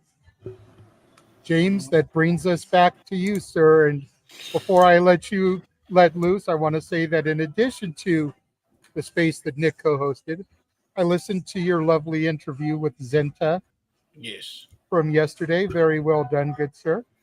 Thank you. Nice interview. It was very pleasant. I love Zenta's voice. It's so squeaky and cute and bubbly, just like the little pixie that she has for her tag, you know. I get it. I get it. It's on brand. It's on brand. So shout out to Zenta for interviewing our very own Heeb man. Me. Thank you. Interesting. Okay. As far as this Naomi stuff, I don't know what you do. I mean, look, I think it's good for her to get the kid. I know she was trying for a while if the rumors are true. It's bittersweet because it couldn't have come at a worse timing, but at the end of the day, like, living life, man. She won a world title before the year was up, and she's about to have a kid. Finally got that wish, so good for her. That's all I got, really. Maybe we still don't know if that's accurate. Let's not. Yeah, that's also fair. They were stomping on her stomach, and I'm like getting worried if that is the case. And I'm like, oh, that don't look good now. That might be a problem, but yeah, you know, we'll see what happens. You never know. But yeah, life comes first, like Safet says. We'll see if that is in fact the case, or if it's a Rollins swerve, brother. You know. See what that happens. I mean, I can see it either. All right. So. Well, I've been trying to keep up on X a little bit because I did hear there was going to be a big announcement coming out of TNA at the tapings. Haven't been able to find that yet, but I did just find this. Ooh. Oh boy. Worlds collide once again, I see, with WWE and AAA in Las Vegas, September 12th. Mm-hmm. Anything happening that week other than Worlds Collide? Give me a second, I'll check. I'm just being genuinely curious. I'm not trying to start shit or anything. I think if I remember correctly, Victory Road might be that day or that weekend. And I also think there's a SmackDown that day, obviously, too. If that's what I'm thinking. That might be the SmackDown here in Toledo, I believe. So Victory Road is a little bit deeper in the month. Okay. It is the 26th. The only thing I currently see that is going on that day is a GCW show. Okay, that's normal. The GCW show in Detroit that the flyer has like the E's like Eminem. So yeah, that's not too bad. Called Evil Deeds. So not counter programming, but we'll get to that later. Okay, fair enough. So yeah, I mean, okay, that's an interesting choice. Jury is out whether or not I get a free ticket to SmackDown and actually go to the show that night, just because I might not be sleeping in on Friday. We'll see. Yes, Nick, I see your hand up. Go ahead before we move on from this topic. We got Clash in Paris when? The end of August. So how many weeks in between Clash in Paris and this show? 2. But if we're being honest, this is more of a AAA show that's going to have some WWE involvement. It's an exhibition. It's not going to be like a WWE PLE. No. And it'll probably be on the YouTube channel like tonight's Triple Mania was. I was thinking more of the lines of trying to do storylines and everything. Exactly. Like, are you using main roster talent for that? And if so, that means you're taking some main roster talent away from storylines. So now our storyline is going to be affected because of that. With it being 2 weeks in between Clash in Paris, then that show, and then whatever else is going on, right? That was kind of what I was getting at. Well, if you look at this talent that they've been using, it's primarily Latino talent. Los Garza were the AAA tag team champions. They lost them tonight. I didn't know that. No spoilers. Sorry. We're covering it. Yeah. I know.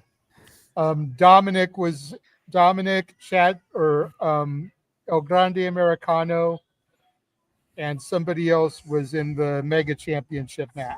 It was the Judgment Day had a 6-man tag match. Natalia was challenging for the Reina de Reinas championship.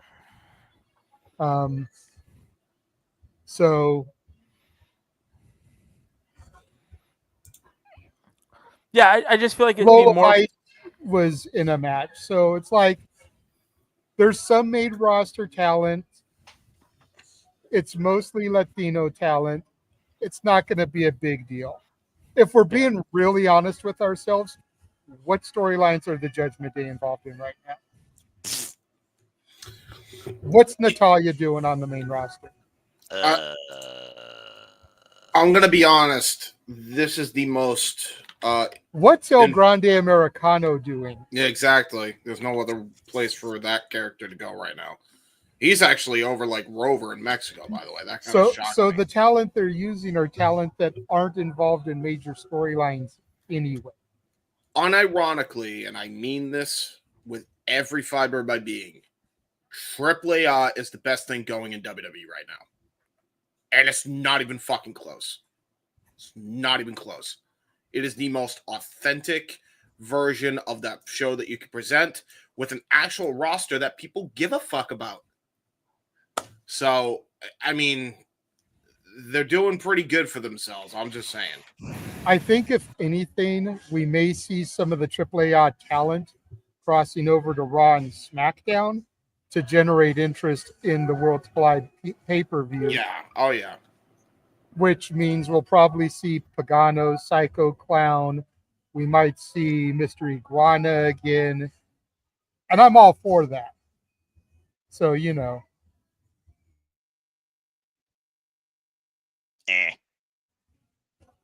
Well, before we move into the next topic, we will go ahead and run our lovely commercial break. Three of us have control of the button. Do one of you want to do it, or you want me to do it? I've been doing it all night, James. I got you. When we return from this commercial break, stay tuned, folks, as the conversation continues, because after this, TikTok. What does Doomsday happen? We will be discussing Karrion Kross, Scarlett, and Ashanti the Adamas contract expirations. Where to go next, and the jury is out. Is Kross and Scarlett still work? Stay tuned for further conversation after this commercial break. And now for a taste of things to come.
And truly here at the Cinema Studios, we encompass, celebrate, embrace, engage, react, criticize, analyze, popularize, and look at all the wrestling and then some. And welcome back to the Saturday Shenanigans. Once again, let's return back to our forum with our host, the Renegade Wrestling, JJ Williams, as the conversation continues. So, JJ, let's keep going.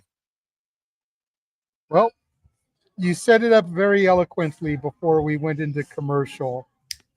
Over the course of the last week and a half, the contracts have expired for Karrion Kross, Scarlett, and Ashanti the Adonis. And while I can't really say any of us are truly surprised, especially in the case of Ashanti the Adonis, the hell was he doing anyways? You know? He was doing shit in NXT with Dion Lennox, but Dion Lennox is a member of Dark State now, so clearly they moved the fuck away from that a long time ago.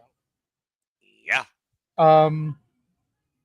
Where do we think they're going to go next? And is the Scarlett and Kross thing a work?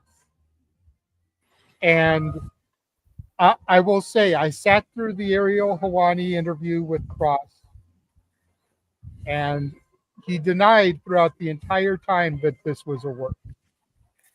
He said multiple times that this is legit. You know, Ariel's like, so I'm not talking to Kross right now, I'm talking to Kevin. And he's like, yeah, you're talking to Kevin. But the fact that this happened right ahead of his book, right ahead of a book tour, right on the heels of what happened with the R-Truth situation, right on the heels of what happened with the Seth Rollins injury.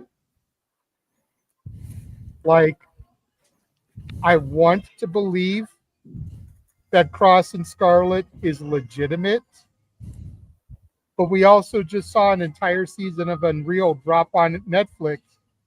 Could this all be a plot line for season 2 of Unreal, which is coming, you know, by the end of the year, I think I heard. James, I'm going to go to you. We'll start on the top row this time. You ended the last conversation piece, so we'll start with you, good sir. Yeah, it's clearly work. I mean, here's the thing. I understand how they're doing it to make it look legit, but you could clearly tell there's so many things about this that are work. It's unbelievable. In particular, there is something that was done by Phil Marks that on Twitter that actually showcased this. On Pro Wrestling Tees, they released merchandise, and I say that in air quotes, and the merchandise only has Kross, not Killer Kross, and Scarlett for her Pro Wrestling Tee shop, not Scarlett Bordeaux. That is a major sign that this is a work, and it is not unlike what they've done before when they were working things prior. They're very much trying to work this for a number of reasons. I don't see it any other way. But, I mean, get that bag. Maybe this is me being apathetic, and I wish I wasn't. But I could care less, and I love Scarlett and Kross. I've been defending them for years. I think Scarlett's actually one of the more underrated wrestlers in the female division, and she never gets to fucking show it. And, you know, Karrion Kross is actually a better wrestler than people give him credit for. So I've been advocating for them, but I'm just tired of kicking and screaming. The reality is that administration don't see shit in these guys. If they were going to do something, they would have done it by now. It took them now to try and push him. And yes, great. He's moving more merch than John Cena. How well did that go for Punk? Oh, yeah, he left like years later. How well did that go for Ryder? Oh, yeah, they punished him for getting over on his own. How well did that go for Ziggler? Same thing. Like, rinse and repeat with this shit. Like, you know, when you cry wolf so many times, this is a result of crying wolf so many times. You know what I mean? Like, that's just how I feel about it. I want to see them do well, but at this point, the only thing that's going to be doing well is their bank account. As far as their creative, I don't think shit changes. I think they're going to ride this high for a little bit, and then they're going to job them out again, and they're going to fuck them over a third time. Because they've showed me that was going to be the case the last 2 times under 2 different managements. So why would I think anything would change a third time at this point? The reality is they should have fucking been pushing Kross from the moment he came back to the main roster and actually made him a killer. Hey, remember when he was going to be in the Universal title program with Roman Reigns? Pepperidge Farm remembers. So, I mean, really. I mean, the definition of insanity is doing the same thing over and over again and expecting a different result. Now, if I'm Tony, I'm bagging this guy. If I'm New Japan, I'm bagging this guy. And I know people are shaking their heads, right? But I push this for a reason. Think back to WCW with Brian Pillman. How much publicity that got that company. AEW has such a fucking golden ticket right now. Because, make no mistake about it, Karrion Kross is legitimately out of his contract. That part is real. Dude, if he could bag him and put him on their roster and push him to the moon, man, that's going to be a blow to Triple H's regime. That's all I'm saying. Like, you have a huge opportunity right there. And if I'm Kross, right? I don't know what you're doing not to take that opportunity because you know Tony would offer that money. I think you should go with it. Again, people want to say he's not the stereotypical WWE worker. He's a dull worker. I've seen his TNA work. He's far from it. I've seen his NXT work. So has this man. He knows I'm right on this one. He's a fucking great wrestler. He had a hell of a title reign down there. Accurate. So, like, this guy can go. You just have to give him the chance and not shackle this fucking guy. That's all you gotta do. I think you'd be a fool not to try and go for that if you're a promoter. And I think Karrion at this point is just, you know, doing the same thing over and over again, expecting a different result. I don't think he should at this point. I think he's worth more. I think he's worth better. I think you're making a mistake similar to what Nick Nemeth did. If you go to the WWE over and over again, expecting a different result and shit does not change, you are fucking your stock later on long term. That is exactly what's happened with Ziggler. I called him on a Juggalo Championship Wrestling show this week. This dude could have been a member of the Bullet Club if he had left the first time in WWE when his contract was up the first time. Sometimes you just got to pick and choose your battles. And I think this is a battle that Karrion Kross should just be okay losing. And I'll leave it at that. What about what Arlene just brought up in the comments about Scarlett's history with Don Callis? Yeah, could that be an issue, kind of like what kept Cedric away from going to AEW because of how Big Swole was treated? You're right. And here's the thing. There's a couple things that need to be established. They need to look into that situation pronto if they're gonna do that. I agree with Arlene on that. And if it turns out that Don Callis really did do that shit, my consistency is just the same as the fucking Brock shit. Fire the motherfucker on the spot, right? If you find him guilty for everything he did in TNA while they were there. You absolutely should be nowhere near AEW if that's the case, especially if you're trying to get Kross and Scarlett, which they should, by the way. If it's not true, then like I assume what actually happened there was it was a creative dispute and it was a money dispute, because that's why Karrion Kross left TNA the first time. I do remember that we covered this on one of our older shows before Open Mic Night, Saturday Shenanigans was ever a thing. I remember knowing I covered this when it was going down. So I think that's what it initially was. The whole Scarlett getting, sexually touched by Callis didn't come on until like years after the fact. So if it's true, they need to do an internal investigation with their company and actually figure out what the fuck happened there. And if Don Callis is guilty, lock him the fuck up. Get him out of the company. Do whatever you got to do. Right? If not, then get them to work their shit out and do business. However you got to do it. I'm sure Danielson, he's a part of the disciplinary committee. Do what you got to do. That's all I have to say there. But again, think you're a fool not to do it. If you're a promoter, you have a golden ticket right there. And I know that this was recommended by Eric Bischoff when it came to Jinder Mahal. Let me tell you all something right now. Karrion Kross is like 10 times the worker of Raj Desi. All right. I have no issue with Raj now. I think he's a swell dude. But he has no Jinder Mahal, man. Like, Karrion's way better than him. So and Jinder Mahal has something that Karrion Kross doesn't have. This is true. And it's a fucking crime against nature. We don't talk about 2017.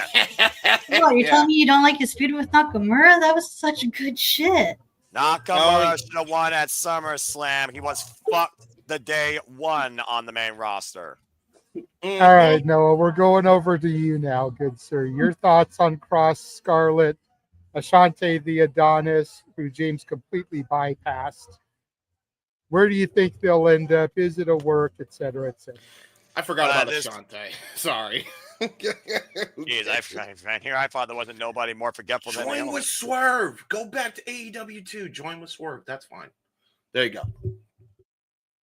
You done? Yes. Sorry. Okay. I didn't realize Ashante was included, so I just wanted to get that out there. Okay, so now we know James can't read. Anyway, Scarlett and Kross, it's just one of those situations. I've already seen them work through the independent scene back when he was, of course, Killer Kross. At one point, he faced Minoru Suzuki, who called him a fucking young boy. Whether or not he's still a young boy, the jury is out. But yeah, I remember his run in NXT when he was at his most dominant. He took the damn NXT championship from Keith Lee and was unstoppable. He's got wins over Kyle O'Reilly, Adam Cole, Pete Dunne, and freaking Johnny Gargano. So he literally ruled NXT the way he should have been, the absolute bringer of Armageddon. So I think ever since they dropped that, he was never the same. WWE just never put any real faith in him, it felt like. If they would have treated him right, like if they treated The Fiend right creatively, I think Karrion Kross could actually been WWE champion at some point, honestly. But it's one of those things right now looking at this situation. He even said, you heard the interview himself, he was offered a contract, but he didn't sign it. So as far as we know, he is a free agent. But nowadays with the internet, where it seems like anything text, anything tweeted, anything on social media, anything heard from not the person's mouth themselves is pretty much accurate, official, or 100% foolproof.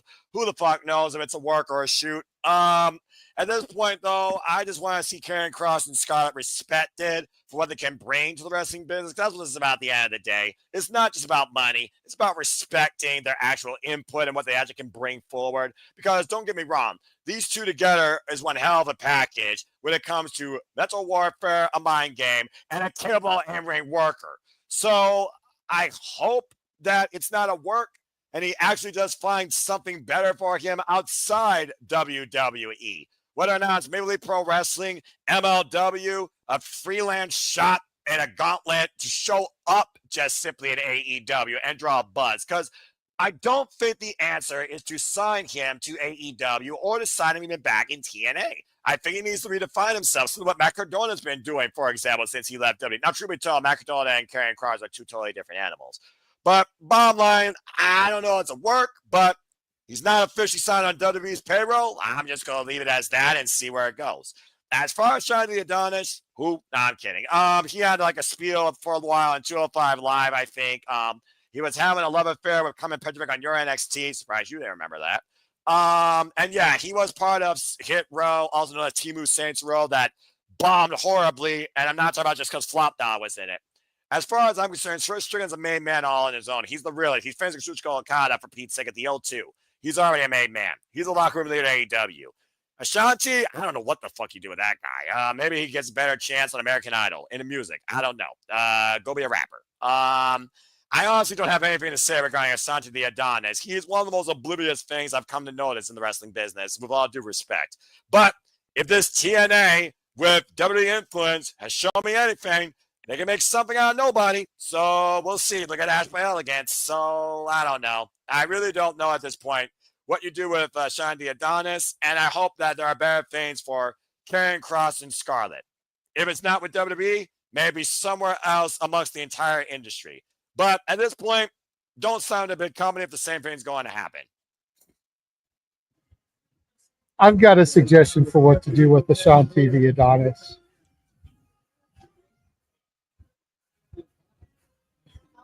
First class, baby. Oh, help us, Lord. Oh. AJ Francis, Rich Swann, and Ashanti the Adonis. Is Rich Swann even a part of First Class anymore? He is. He's fucking back there. Damn, Navarro got kicked off for being injured. Damn, she's still out. Okay.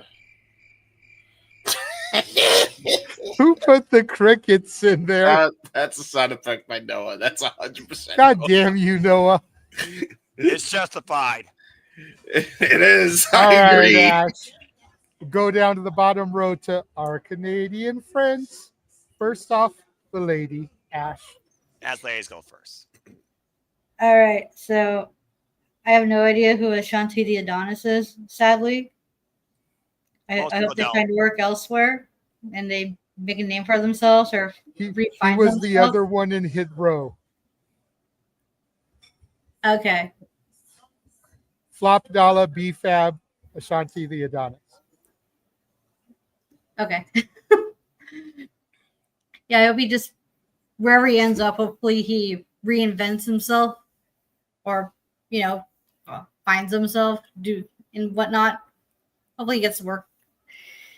As for Scarlett and Kross, if it doesn't work, that's going to make some good content for their documentaries. Right. And if it's not, if they go to AEW, that's going to be interesting. Maybe they can work things out there. It's really hard to say if the allegations are true. They could always go to TNA. I've heard they did really good down there. And that's all I can see him going, because I hate to say this, I don't see Kross in New Japan because I don't know where he fits in New Japan. Unaffiliated. You see him with the LIJ crew. No, I'm saying he's unaffiliated, period. Oh, that. Okay, because you got to remember, the LIJ crew is also called unaffiliated. They call themselves unaffiliated, but I think that's more their own mantra because they're still ungovernable. Again, NWW folks. Okay, fair enough. But to your point, he did have the feud with Eddie Edwards on his way out of TNA. So again, there is that there, and Eddie Edwards is still in TNA. So there you go. And it's possible, like him working through TNA might be a way to get him back into WWE if he still wants to. If he wants to go back to WWE, that is if this whole thing's not a work. We're gonna work ourselves up, asking ourselves, "This is not a work or not?" Jesus. Yeah, I mean, it is what it is, man. Like, I'm kind of with Ash on it. Like, that's why I'm so apathetic to it all. Man. I mean, I just want, like, I'll be real with you guys. I don't really care for Kross and Scarlett, but that's because I wasn't watching their run down in NXT. I missed out on it because their run of dominance was during my little break from pro wrestling that I took during the pandemic. So that's fair. You and me both, Ash. He won the NXT Championship at NXT TakeOver 30, if that tells you anything. Yeah. Literal pandemic NXT. See, I I was following like with the bits in here and there, but like I didn't watch any of the matches, so it's just like because of I missed out like on watching wrestling, like it kind of just like from October 2019 through April 2021, everything just all bleeds into each other. It's just one big bowl of mess, because there are stuff that happened in 2021 that I think happened in 2019 and vice versa, and I like my timeline doesn't get like fixed until 2022. Okay then. Woof. Yeah. Talk about a freaking loop. So yeah, wherever Kross and Scarlett end up, and same with the Shante the Adonis, I hope it works well for them, because that's all you could hope for. Yeah, exactly. I'm not going to lie, with some of the announcements that I'm seeing for the GCW Homecoming LA show, I hope some of them get announced for that. Oro Mensah is making his debut there. Frankie Kazarian returns to GCW there. Crook. Shotzi's supposed to be there. Cardona's supposed to be there. That was right me. I'm like, oh yeah. So have Kross and Scarlett there, especially since they're supposed to be in the area at the beginning of September anyway for the Midsummer Scream Convention. Saying. Nick, bring us home on this topic, good sir. Ashante. That sigh of groan, like, oh, good part of this, bro. I am going to, if y'all listen to me on DJ Space, I will not rant as much as I did that day. Thank you, because I heard you go off about Tony Khan not signing people, and the first thing that was said here is have Kross and Scarlett signed to AEW. Personally, I'm glad he's not signing people. Focus on your damn roster. That's one of the reasons why AEW is on the up and up this year, if I'm being perfectly honest. Anyway, go ahead, Nick. Ashante. Young talent. I wouldn't mind seeing. You guys all were like, I don't care about him. Listen, at the end of the day, he was a young talent. Still got room to grow. I would see him in NWA. You could have him go to NWA. That's a fair shout. He can be sort of. I don't know if he still wrestles, but does the Pope still wrestle? Elijah Burke? No, no. D'Angelo Williams? D'Angelo Dinero, same guy. D'Angelo Dinero, same guy. That guy. He was the Pope in TNA, no? Yes. You can have Ashante be like his understudy in NWA. A good spot for him. It would give him time to learn his craft, get better. I think going into TNA, if he's going to TNA, I don't think it's going to work out for him. I think there's, with the rumors of TNA and WWE, which we'll get into after, I don't see him going there. You can miss me with be a good fit for the X division. No, I honestly don't, because from what we saw of him, what charisma does he have? Like I don't think anybody has ever seen any charisma from him or anything. I think he needs more time to develop himself first. Which is why I'm saying go to an NWA. You can kind of, again, he looks like a younger version of the Pope. So I mean, you could have him learn from the Pope. He does still wrestle in NWA, to your point. He just had a match against Mims at the beginning of July. He is still actively there. There you go. So I mean, you can kind of have him go there. I would say NWA would be a good spot for him. Yeah, no AEW, no New Japan for him. Karrion Kross and Scarlett. James, I groaned at you. My eyes rolled into the back of my head when you said what you said. Enough with talent going to AEW. Enough. It goes into my gripe with Ace Austin, and we'll get to that probably after or whenever. We don't need no. Kross can go wherever else you go to. You know what? Go to New Japan. If you want to work with AEW so bad, go to New Japan. Go have fun in Japan. Tony does not need to sign more people. It's getting too much. This is, again, let's preface by saying this, if this is real and he's a free agent. Tony don't need, you bring in listen, think about it this way. If you bring Karrion Kross or Killer Kross into AEW, that pushes Powerhouse Hobbs down the ladder. That pushes Anthony Bowens down the ladder. That pushes Ace Austin that you just brought in down the ladder. Guys like Josh Alexander ain't even on the ladder because they're in a faction. We don't need more people in AEW. Tony has to worry about who he has right now because there are more people on that roster that we need to prioritize other than bringing in Karrion Kross. Again, like I said, Hobbs is stuck in the ops. While it's great, Hobbs should have been 3-time TNT champion. And now that you have this unified title, you should have had that. Bowens, they're starting to now give him his singles career. What happens? Look, it looks like Max Caster is jumping off, right, with his charisma. So if you bring in a guy like Karrion Kross, you're pushing all these guys just a slot lower. Like there's not enough. We brought up DJ brought up a great point on the spaces. There's not enough TV time. We only have 4 hours. It's not enough time to bring in another guy to get lost in the shuffle right now. And whoever asks for a 3-hour Dynamite, I'll poke you in your eye. That's a bad ask. No. We have to worry about getting Collision fixed. Anyways, continue.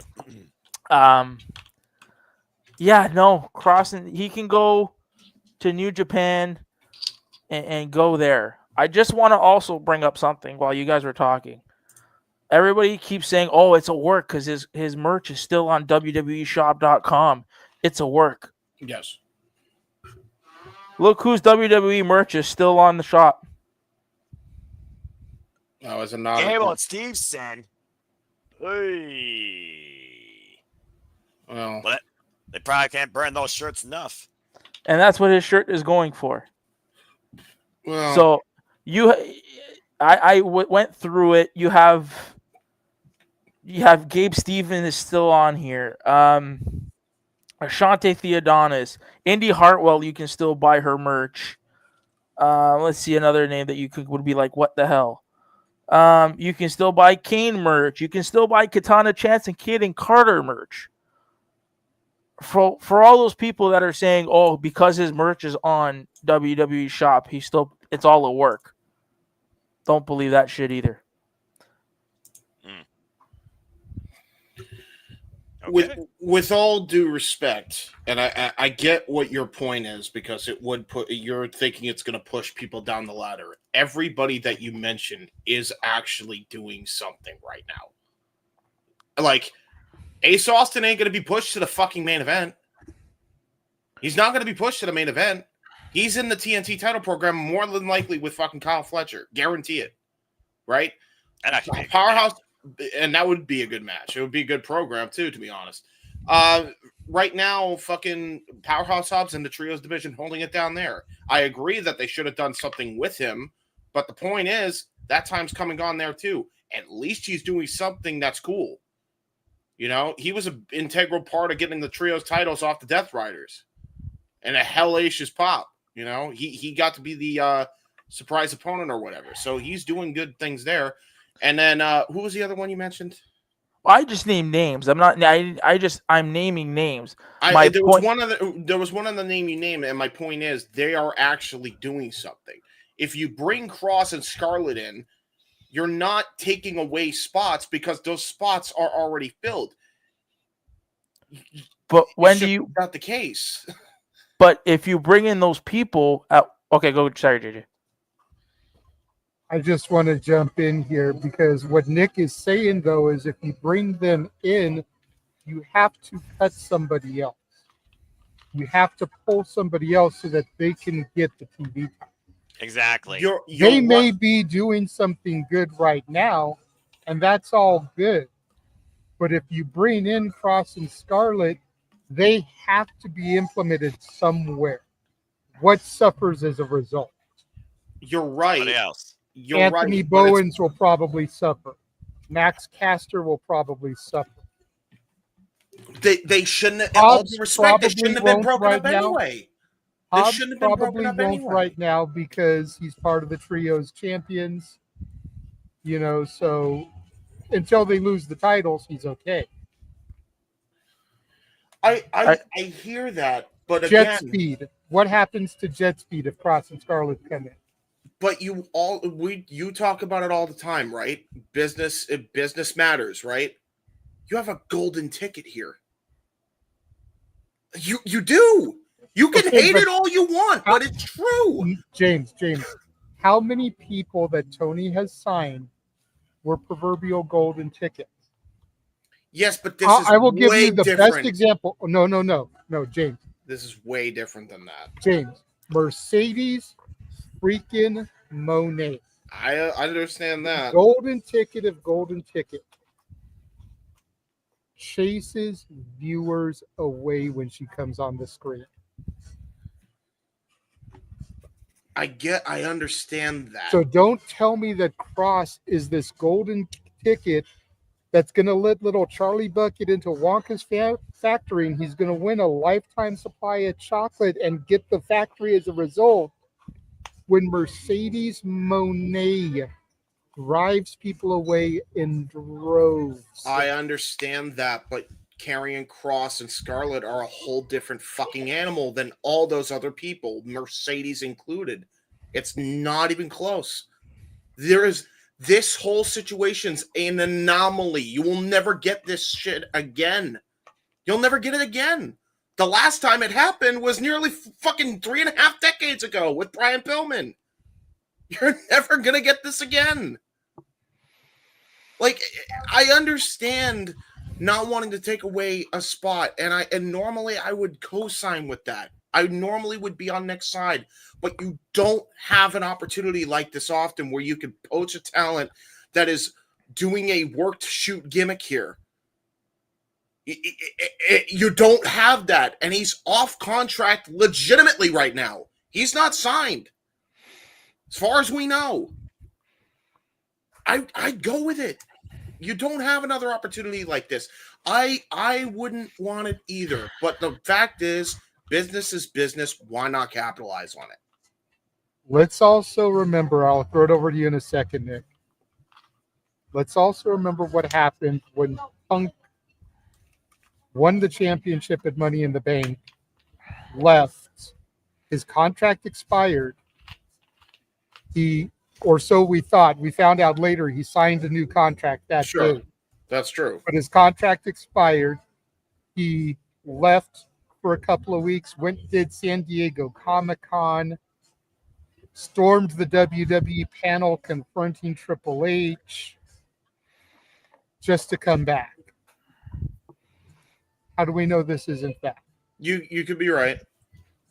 You know, But they I'm go saying to if the it's Midsummer not, Scream panel, finish up his book tour because his book just dropped, and then they're back in time for Survivor Series 4 games. I think Go in ahead, this Nick. case, You had your hand up. Go ahead, Nick, because it was still your turn to talk anyways. I got 2 points, and my first point will be a question to you, kind Sir James. Yes. If you sign Karrion Kross and Scarlett Boudreaux, what happens when Wardlow and Camille come back? Well, Wardlow would be back. If they come, well, let's if they come back. They're under contract, right? They are still technically AEW contracted employees. So if you bring Karrion Kross and Scarlett, where does that leave people like Camille and Wardlow? Wardlow's in the same spot in AEW that Karrion Kross is in the same spot with WWE. So all due respect, he should be leaving to go there anyway. Camille, same thing, to be honest. So that kind of frees up 2 spots by that logic. But we're with the understanding Tony doesn't release talent. So, and right now they are AEW contracted employees. So if they want to come back to the company, and we've heard that Wardlow has been backstage. There has been reports that Wardlow has been backstage recently at AEW at Dynamite shows.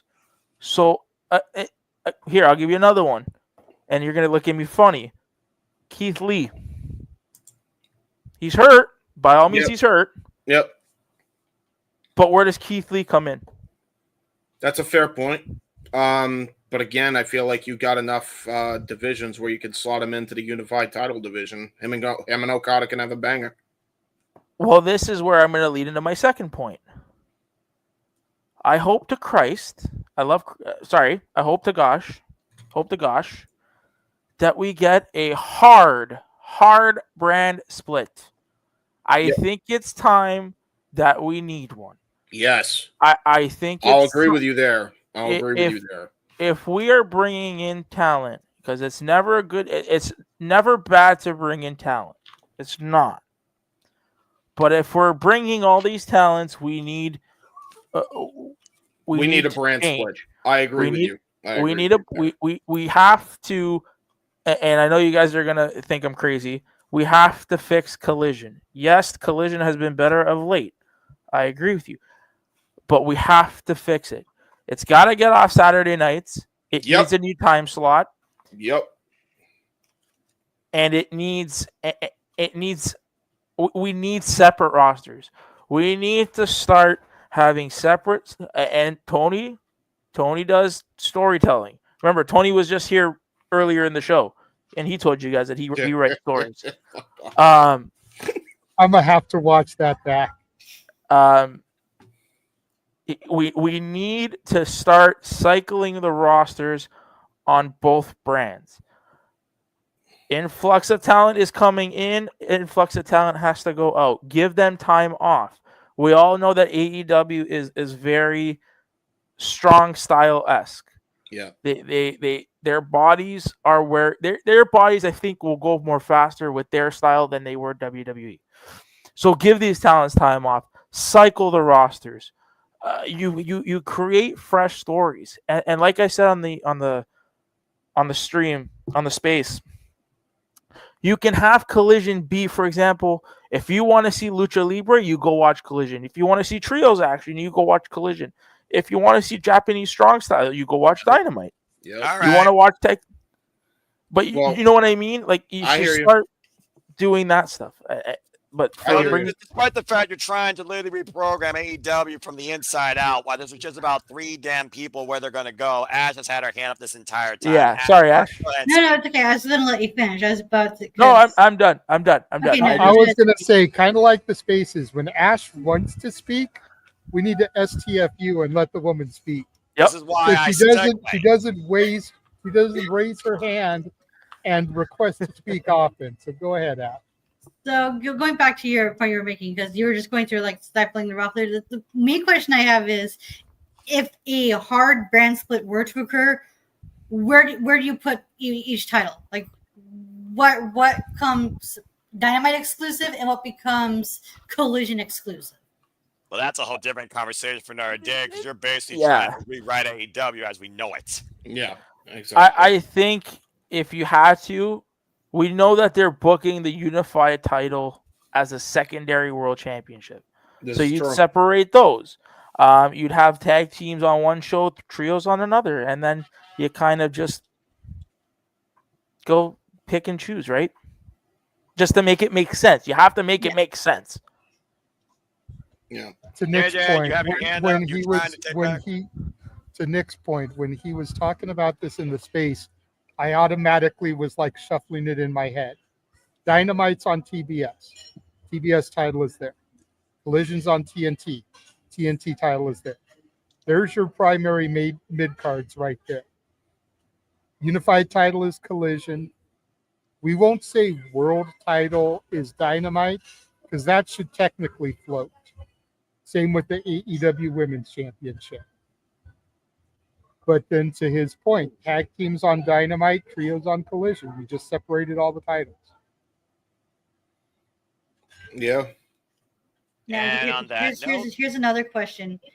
If they do decide to make it into fruition, like the rumored women's tag titles, where does that go? Is that brand specific, or should it be bounced back and forth between Dynamite and Collision as well? Technically, I feel like it should bounce, but as of right now, we've only got 2 titles for the A show and 3 on the B show. Make it the HBO Max Women's Tag Championships, and that way you can have it float between. Oh my God, let's get away from the. I'm just saying. Let's get away from the corporate branding. At least it will work. No, you could have. no You James, can. That's a bad James. You could theoretically. Does CMLL have women's tag team champions? Yes, they do. Why not make Let's not those find tag? a way to give Mercedes one of those titles, Nick. No. Why not make those championships a floating between promotions championship? Because AEW is not trying to take over their partners. They're trying to welcome them, unlike WWE. And as far as this topic goes, whether or not Kross and Scarlett go to AEW or TNA, that's a whole nother story. And rewriting the AEW ecosystem is a whole nother conversation for another day. JJ, get back control of your show and go to commercial break before the main event. Dadgummit. This is why I like when you host, Noah, because I'm willing to just let the conversation kind of free flow like this. And it can go 15 ways from sideways sometimes. So not to sound like you're a simple man who likes order, so you keep things way more structured than I do. Damn fucking right. Can I just make one point? Just to Noah's point. Quick. Just to your point, Noah. I would make these women. I'm saying I would make the AEW Women's Tag Team Championships float through those different promotions, not take CMLLs and make those AEW championships. That's all I was saying. All right, fine. Then I can actually get with that because you're not trying to counterattack anything within AEW or CMLL itself. No. But that being said, while JD is the host, I'm the only one that knows how to steer this crazy train to the station at timely matter. So when we return from this last commercial break, stay tuned for JJ to lead the conversation. Is WWE the pettiest shit on the planet? Because it sounds like they're programming AEW. Again, with the rumor PLE going against All Out. Is WWE versus AEW coming back to life in 2025? Find out when the conversation resumes after this commercial break. And now for a taste of things to come.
Yeah, at some point we'll figure out how to do another commercial in this realm. I have no fucking idea. But anyway, as far as what we do here outside, talk about how we restructure our single company in wrestling, which would encompass, embrace, celebrate, engage, watch along, react to all the wrestling. And with that, in 10 minutes, stay tuned for me and Ash to cover the G1 Climax. Where you think I'm in the mood right now, wait till I see who the strongest of the summer is, and then you'll really see how much off the rails I can get when I'm not being biased. Welcome to Welcome back Darkness to World. Shenanigans, hosted by Renegade Wrestling JJ Williams, as we now bring you into our scheduled main event of the evening.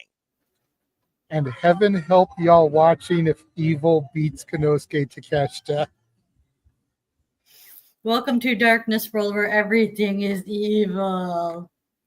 You're going to wish there was something far less evil than me if that shit happens. I thought there already is. You don't know. Please do tell. Oh, don't worry. I'll show you. Mm-hmm. Damn it.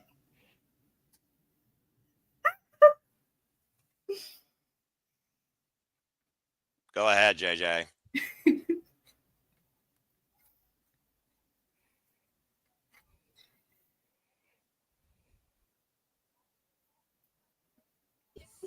I guess I deleted off my computer. I was going to re-upload the Dr. Evil.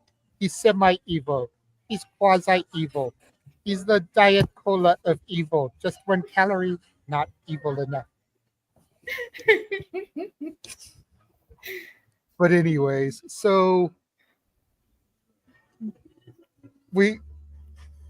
is WWE Counter Programming AEW yet again? There's been a heavy rumor that WWE is going to do another PLE September 20th, same day as All Out. Rumored location is Indianapolis, Indiana, because they signed like a 7-year deal with the city.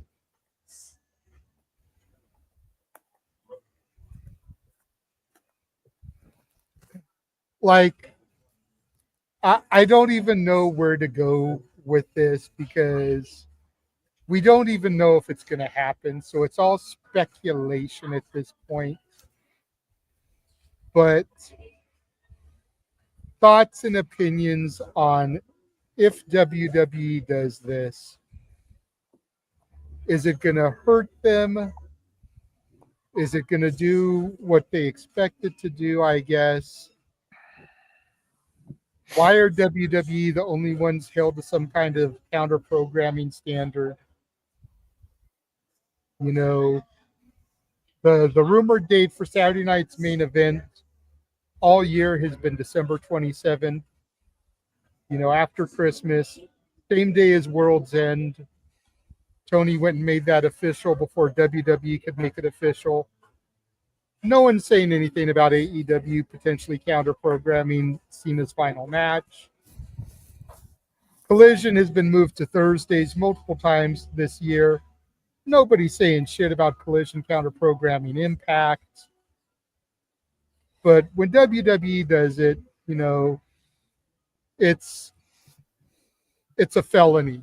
You know, lock them up, third strike, they're out, 20 years to life. Noah, I'm going to let you go first on this because I know you've got to go get over for the G1 show, and then we'll go to Ash afterwards because she's going to be your color person. Go ahead, simple man.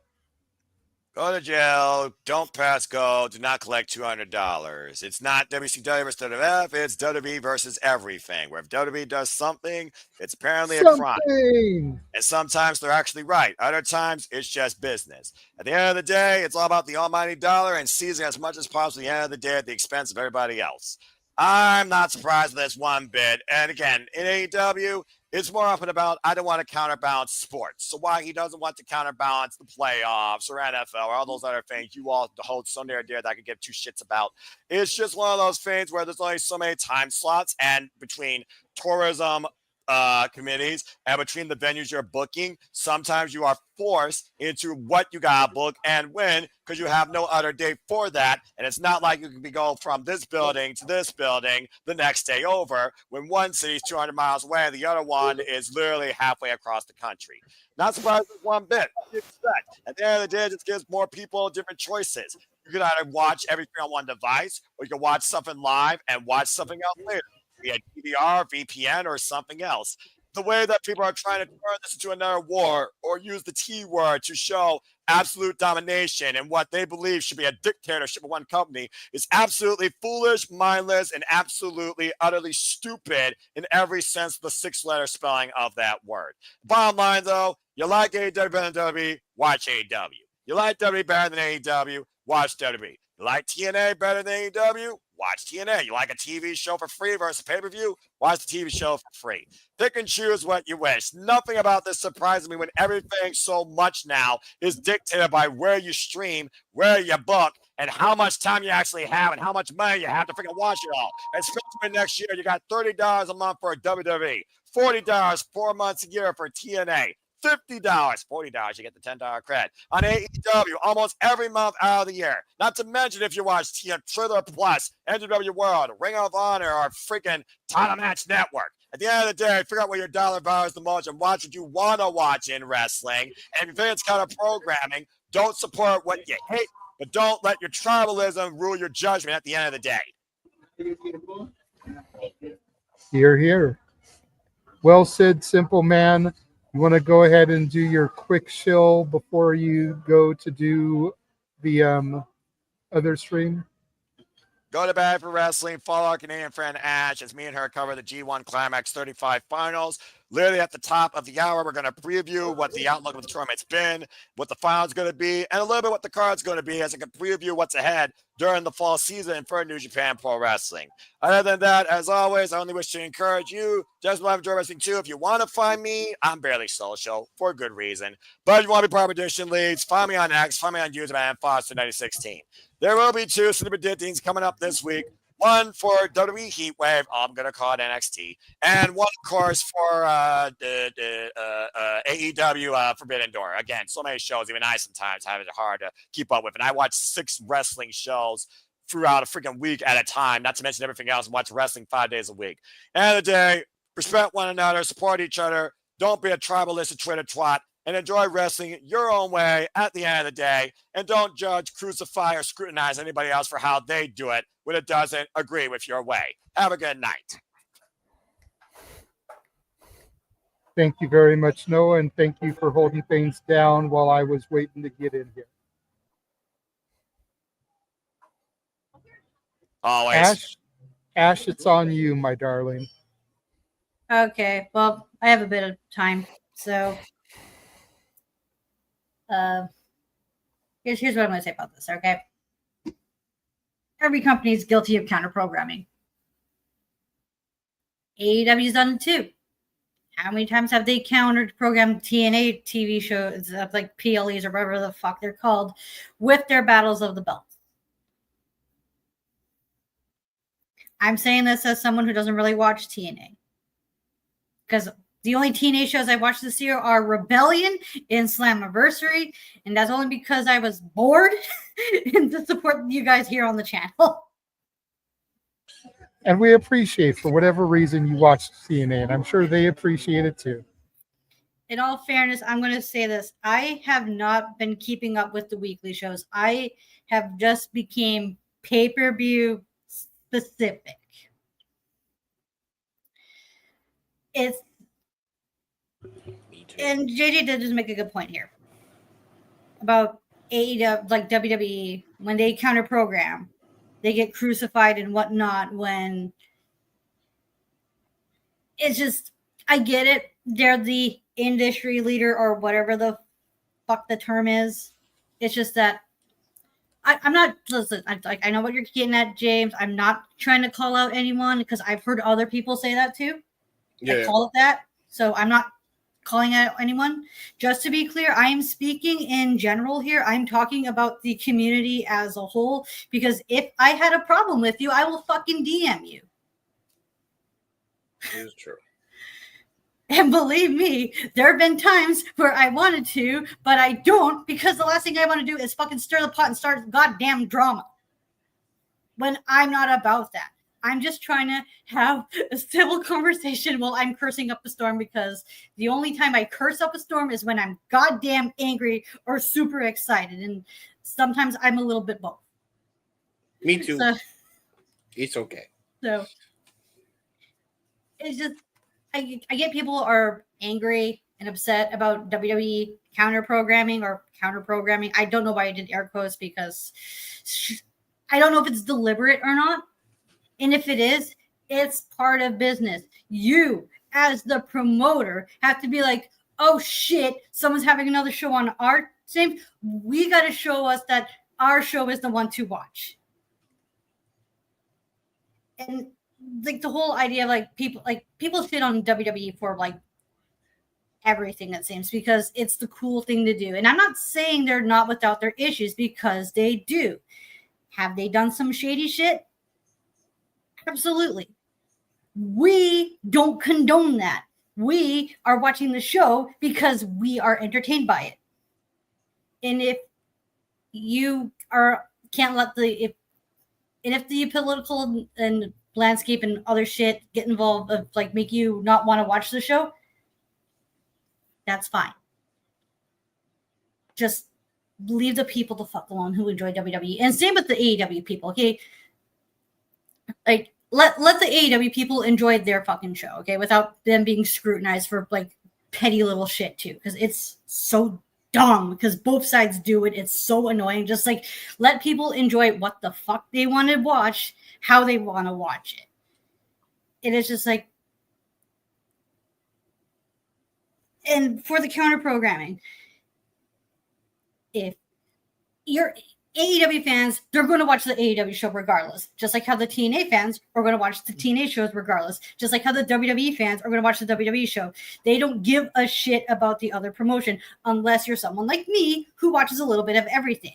To which I say, if 2 shows or 3 shows are on at the same time and you're not attending the show live, just watch just watch the show that interests you first, and then watch the other at a later time whenever you can. That's the beauty of having the internet and the phone and these electronics. You can watch it wherever, whenever. And if, let's be real, okay, here. WWE has doing a show on the same day as AEW. You, the AEW fan, probably weren't even going to watch the WWE show in the first place. So why the fuck you bitching about it being on the same day?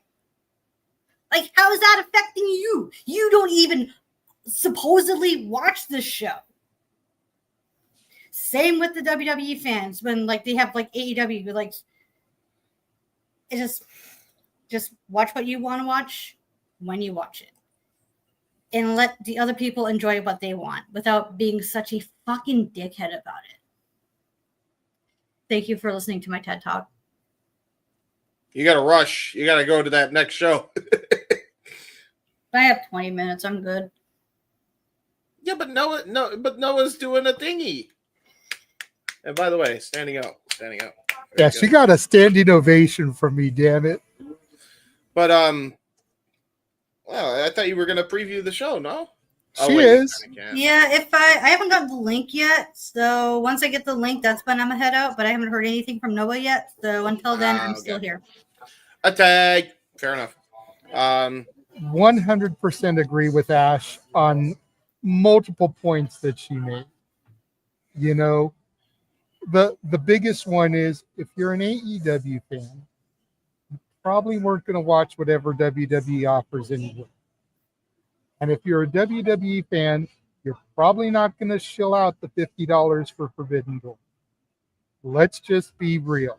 Not trying to sound tribalistic, but most fans, that's exactly their mindset. The WWE fans are going to watch the free show that they get every month on their Peacock subscription. They don't have to pay any extra for. And the AEW fans are like, F the Fed. I'm paying the $50 for Tony Khan, and I'm watching Forbidden Door, the 15-hour, 300-match show that they're going to put on. I'm glad Ash laughed at that. I'm glad Nick is nodding in agreement, even though y'all know I'm exaggerating. It's not that long. It's not that big.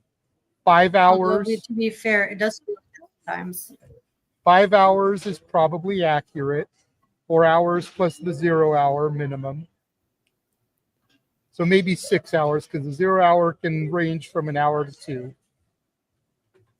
Match card, probably about 15 if you count the 0 hour matches.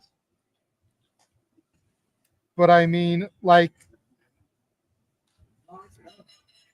and I'm glad that Ash, who you said it again so eloquently, because with my current living situation, I've basically become a pick and choose, watch where I can, PLE type of person too. I can't tell you the last time I sat down for a weekly episodic show. No. Because I usually stay out of my house until at least 8 o'clock at night, so as to not drive my roommate freaking nuts. That's what I have to do to keep a peaceful living environment. And Noah always talks about protect your mentality. Staying out the house, even on a day when I don't have to work, until at least 8 o'clock, helps protect my mentality. As such, I usually don't get to watch the shows. Sometimes I'll be at the library. I'll remember the draw is on. I'll watch it on Netflix on my laptop. Same thing with Dynamite.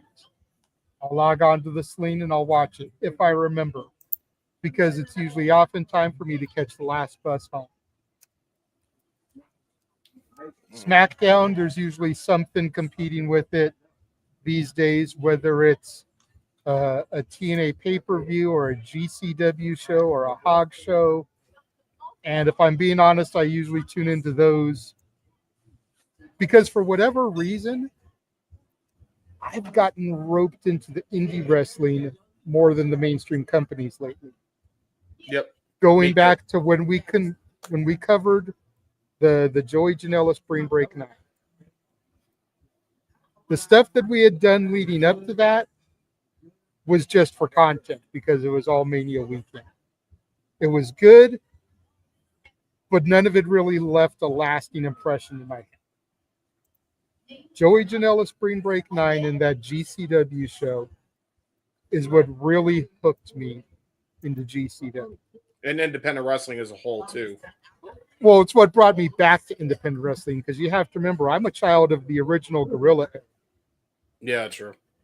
So I had my time in independent wrestling, left, much like I had my time watching the television product consistently, and then turned it off for almost a decade.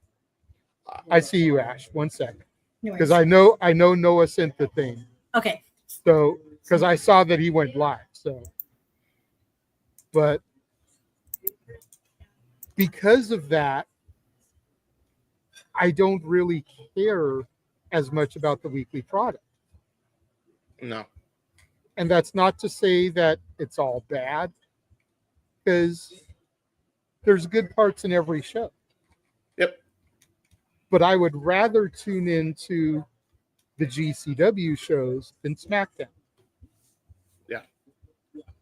I was thoroughly sports entertained by most of the GCW war. I missed a few matches both nights, but everything that I saw, I was thoroughly sports entertained by. Yeah. The one thing that I'm most bummed that I didn't see, and I still need to watch the match for, slight spoiler, but I don't think either of you two are going to go and watch the shows if you haven't already. Missing our boys beat the Brothers of Construction for the title. That was so cool. Yeah. That's the one thing that I haven't seen yet that I'm like, oh, I wish I hadn't turned the TV off when I did, but I was tired. I had to go bed. I had to go memes. Yeah. So, go ahead, Ash. Yeah, I was about to say no sent me the link, so I have to make like an Autobot and roll out now. All right, very quickly, do you want to show yourself here? Yes. So Noah and I are covering the G1 right now. You can tune in to watch over on his channel and also on mine at Batty for Wrestling. And you can also All the follow channels. me. Yes. And also follow me on Twitter at Shadow Badash. Don't be a dickhead. Yay! That's right. It's on all the channels. It's on all the channels that are currently broadcasting this, as well as Ash's channel. So there you go. If you want to stick around for what James and Nick and I have to say about this, stick around. If you want to go ahead and dip over there and get the preview for the G1 Climax, we will not begrudge you that because you can always come back. Absolutely. I'll catch you guys on the rest of the replay. See you guys later. Welcome Thank to you, Darkness Ash. World, everyone. Oh my God. Bye. I actually kind of hope Evil wins for her because I know how much she loves House of Torture. And I know it would just drive Noah up the fucking wall to see Evil win it. And then there were 3. Nick, go ahead, good sir. I'm going to let James close this one out. Oh boy. Okay. Okay. Look, if I'm being honest, I figure James probably has the most to say, so we'll let You're Nick right. get the short and sweet out. Are they counter programming? Yes. I mean, do we really care? Maybe because it isn't official yet. We can't It even isn't say official. yes. I disagree with what you guys said about the AEW stuff. In what way? Okay. I can't see, and I could be completely wrong. Real quick, Emmanuel's a fool for this. Oh no, Noah and Ash are going to counter program funny. Shenanigans. That's What are funny. we going to do? God damn it. Damn it, Emmanuel. We love you though. Go ahead, Nick. Sorry. That's pretty good. You have to ask yourself this: if they don't move Collision, what that we all know, and I think we can all agree that time slot is dead. The time slot they have does not work. So if we're using it by that logic, and you look at the entire week, there is only one day you put Collision. It has to be on Thursdays. You're right. So the reason I say I don't agree with you guys is because I can't see, and again, I could be wrong, I can't see Tony sitting there and saying, "Oh, how are we going to counter program TNA?" Because I don't think they give a two shits about TNA, to be honest with you. I don't think they care, because if they wanted to counter program TNA, I think you'd see more Dynamite going head to head with TNA. Exactly. The fact that it's Collision, and the fact that we all can agree and understand that there is a problem with Collision that needs fixing. I don't see Collision. They're using Collision as this counter programming. I'm going to rebuttal if I may. For right now, Impact is on a channel where not a lot of people get access to. So its ratings they don't even release the ratings for Impact. They're that minimal. So as horrible as Collision has been, the fact that it's the B show, the fact that it's the lower ratings of the two, and I know we don't like talking ratings number, but we just have to in this case. That's why Collision is going against Impact. Because it's like just, why would you put McDonald's up against, I don't know, some local mom and pop when you could throw a Wendy's up there instead? You know what I mean? Not doing as big a numbers as McDonald's, but still decent enough, still going to do better than the mom and pop. Still going to take business away because it's the established brand. You know what I mean? And granted, TNA's been around longer. It should be the more established, but we all know its history. I agree that the Saturday time slot is hell. I still think Saturdays could work. What I've always wanted to see happen, and I talked about this on a video I did on my channel a while back called Inside the Mind of the Renegade. Except I was using Rampage or the proposed Shockwave as the example here. But now that Rampage is canceled and Shockwave is a nil thing, make Collision a kid-friendly show. It's already being filmed on a separate day from Dynamite. But you put the more kid-oriented talents onto Collision. You put your Willow Nightingales, your Orange Cassidys, you know, to a certain extent, your Hooks. And you put it as a Saturday afternoon show, right when cartoons are ending.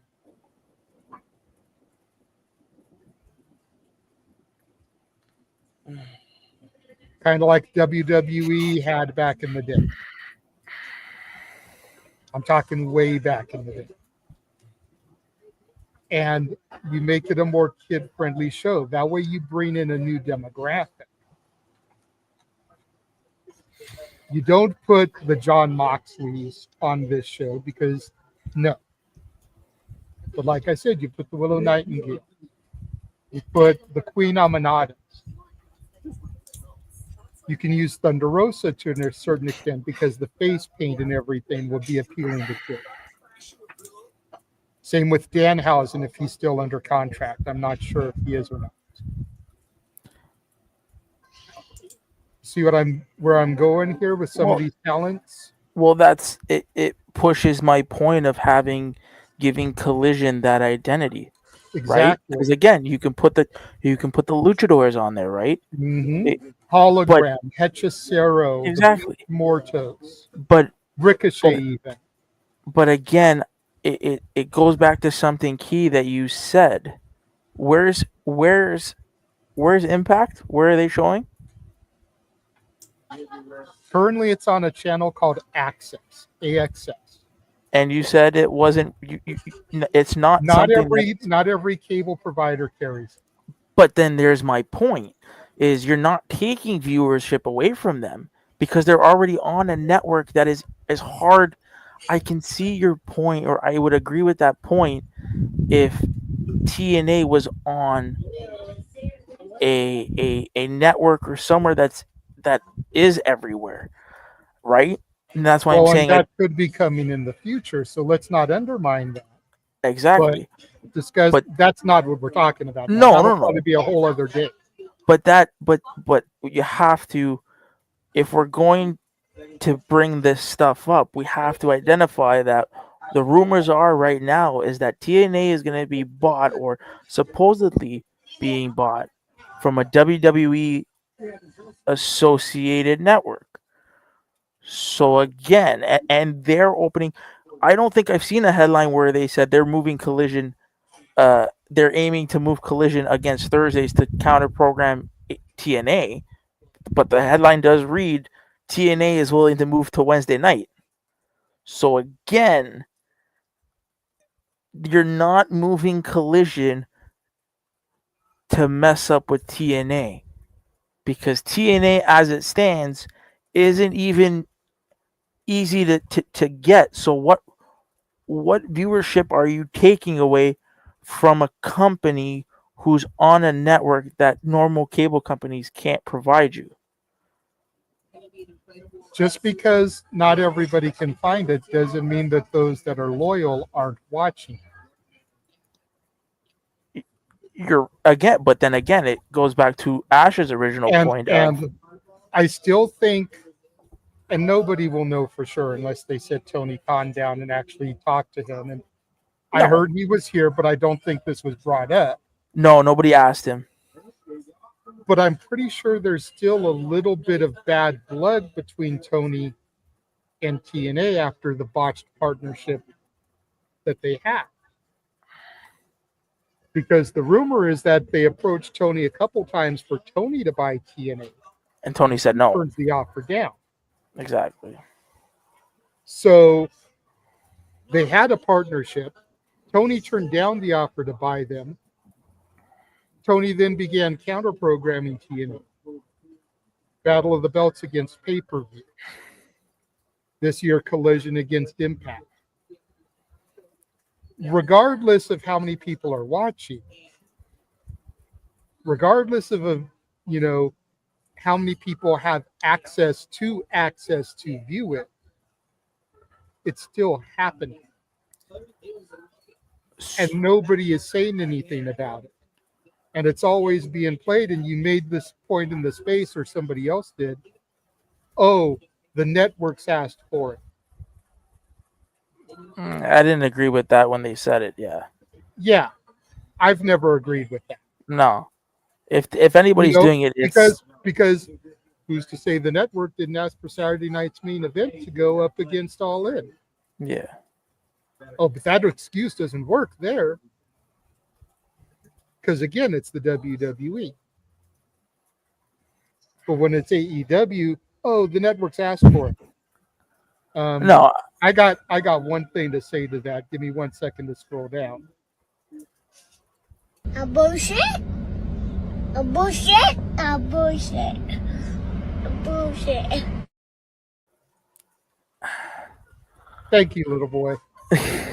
I think my only argument, and again, I think my only thing is what my question then becomes, okay, if you don't want to put Collision on Thursdays because everybody feels like it's counter programming TNA, where do you put Collision? Because Saturday is not working.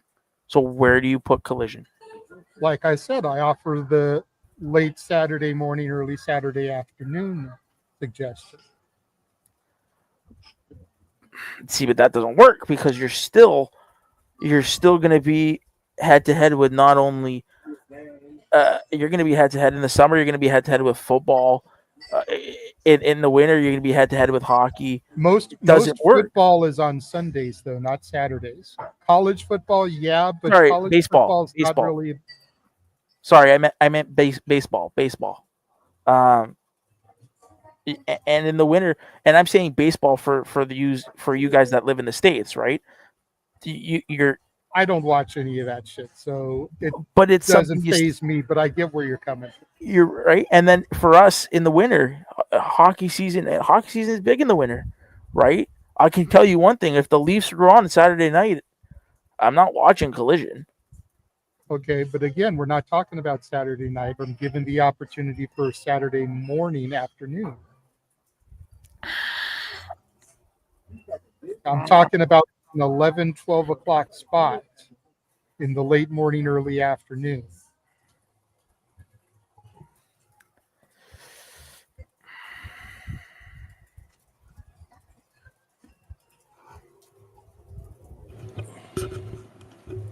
Well, while you rack your head, James is raising his hand. Oh yeah, no, sorry, yeah, I was waiting for James. So I'm gonna go to James, let him get his point out. Yeah. And if you come up with a counter argument, we can always back to you. Go ahead, James. The issue that I have with all this is we're just immediately assuming that the reasoning for AEW having a counter program is bullshit, when there's actually irrefutable proof that suggests that is exactly the case. That's my issue here. I'm going to sound like a tribalist here, and I have not defended AEW the whole time, mind you, okay? But, Tony has gone on the record and saying that it's either because of sports being broadcasted or it's because of just he's not trying to compete with Saturday night's main event, so he moves it to that. Now, I think if it was up to Tony, I think he would try to move it to a day that just wouldn't be the case. The problem is there's only so many days in a week. Unless they add an 8th day and Scott Steiner math it, I don't think it can happen. I'm not saying that's been the case every time, but most times Tony hasn't outright come out here and tried to counter fucking program. The difference here is Nick Khan was on a media call recently saying he is making it a personal mission to counter program and try to kill AEW. Therein lies the fucking difference here. He's outright ruthless with it. That's the difference. And I know this isn't the case with everybody, right? WWE fans are going to watch what they want to watch. TNA fans are going to watch what they want to watch. AEW fans are going to watch what they want to watch. However, there are the small contingent of people who watch everything. That includes everybody here in this goddamn room. And it pains me that we're just, I don't even know. It just pains me that we're to the point where we have to be forced to fucking choose. I mean, you're forcing me to choose when I don't want to choose. And I think a lot of people feel that way if they love all this shit. Because there are people like that exist. So that's my fucking problem. That's my problem with it. Well, everything that Noah said in the beginning, that's why I said what I said. So I want to debate you on one point that you made. Mm-hmm. And while I can believe to a certain extent what you said about either it being a game or a request of the network. Sorry, fellas. I saw your comment. You can go ahead and dip. Love you guys. See ya, brother. Well, I can believe that for a little bit for some of the recent years. Mm. Was that the excuse when Dynamite decided to launch against the Black and Gold NXT? No. So they were counter programming the Black and Gold NXT. They were from the jump. They were put on Wednesdays because Wednesdays is the only time that they had because of NBA shit. It had nothing to do with the fact that the Black and Gold NXT was airing on Wednesday. It had nothing to do with it, JJ. No, they. I'm just asking because you have to remember I was on hiatus then. So that's fair. While it sounds like a snarky question, it's a legitimate question. No, so the reason they originally wanted Tuesday. That was the heavy rumor at the time, is that they were going to be airing on Tuesday on TNT, and then NBA said, nah, man, we have the slot. So you find another day. And every other day at that point was taken. So Tony thought the only thing that he could was Wednesday. And he figured, well, NXT is on the WWE network. I'm not really counter programming them on TV. We'll just do it on Wednesday. And then all of a sudden, NXT took slight to that, doing that. And so they counter-programmed. And now we find out that part of that was also Vince wanting to do that. But they were fine where they were on WWE Network. And then they brought it to the USA Network. And then Vince had creative influence. And that's what fucked up NXT. I know this because I lived through this entire thing. So when people say, okay, AEW was counter programming, that's a lie too, because they originally wanted Tuesday. Which is ironic because now NXT's on Tuesday, Dynamite's on Wednesday, because NXT going to the USA flopped so fucking hard. You know? And now it wouldn't nowadays, right? Because they have more viewership than Dynamite, at least from the Nielsen numbers, which we already have established at this point, not even telling the full story anyways. But the fact of the matter is NXT wanted Tuesday. So yes, the answer is that wasn't the case. They didn't do it to counter program NXT. They originally wanted Tuesday. They couldn't because the NBA said nope, because they had that time slot on TNT at the time. So, and I think that's part of the reason also why they moved Dynamite strictly off of TNT and moved it over to TBS. That was one of the big reasons, is because the NBA kept interfering with their time slots, and they kept having like delayed dynamites on certain weeks when they were on a hot streak every single time. So Tony was desperate at the time to move it to TBS, and he finally got his wish in like 22, I think. Yeah, 22. End of 2021, early 2022. I think it started in 2022. So yeah, it's all the end. That's all NBA shit. So hopefully that answers the question. To a certain extent, because I mean, I feel it's one of those things that it's like it's all from certain people's point of view. Right. You know, you can sit there and you can say that layout and it all sounds good and it makes sense and I can understand it. But I'm sure there's a certain contingent of the fan base that's like, well, NXT had that night first. Dynamite decided to run against it. AEW counter programmed first.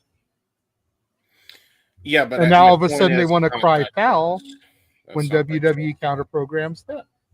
I get that, but you know what I mean? So it's like it's just a certain point of view. I hear that, but again, it's not by choice. If they could have done Tuesdays, they would have just done Tuesdays and not counter program anything. But NBA was not letting that happen. So it's all the NBA's fault. Damn it! That's why I don't watch basketball. Yeah, right. Well, no, because I think every other day would have counter programmed, and we have already established that the weekends were dead. They just are, and I agree with you there. Saturday's a horrible time slot for Collision. It just is. So all in all, you know, every other week of the day was taken. Really, the only free day at that time in 2019 was Tuesdays. If they got their TV slot on Tuesdays, we would not be having this problem right now, I think. Then again, maybe we would. Who the fuck knows? I don't know with these fucking people anymore. So that's fair. I mean, you know, we sit there and we say that this wouldn't be an issue, but it still could have very much been an issue. No. So,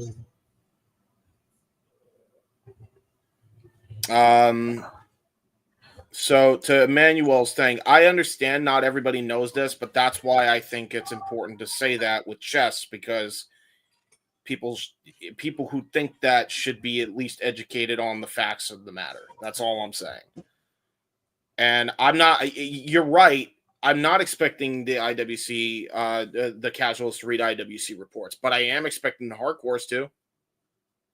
Absolutely. And I don't think that's unfair to say. I don't, you know, like you will know if you actually want to know. So there you go. What's up, JJ? You seemed like a cat got your tongue there. Really sure. Over the air, my bank account and realized I'm overdrawn, and now I don't know how I'm going to get home from work.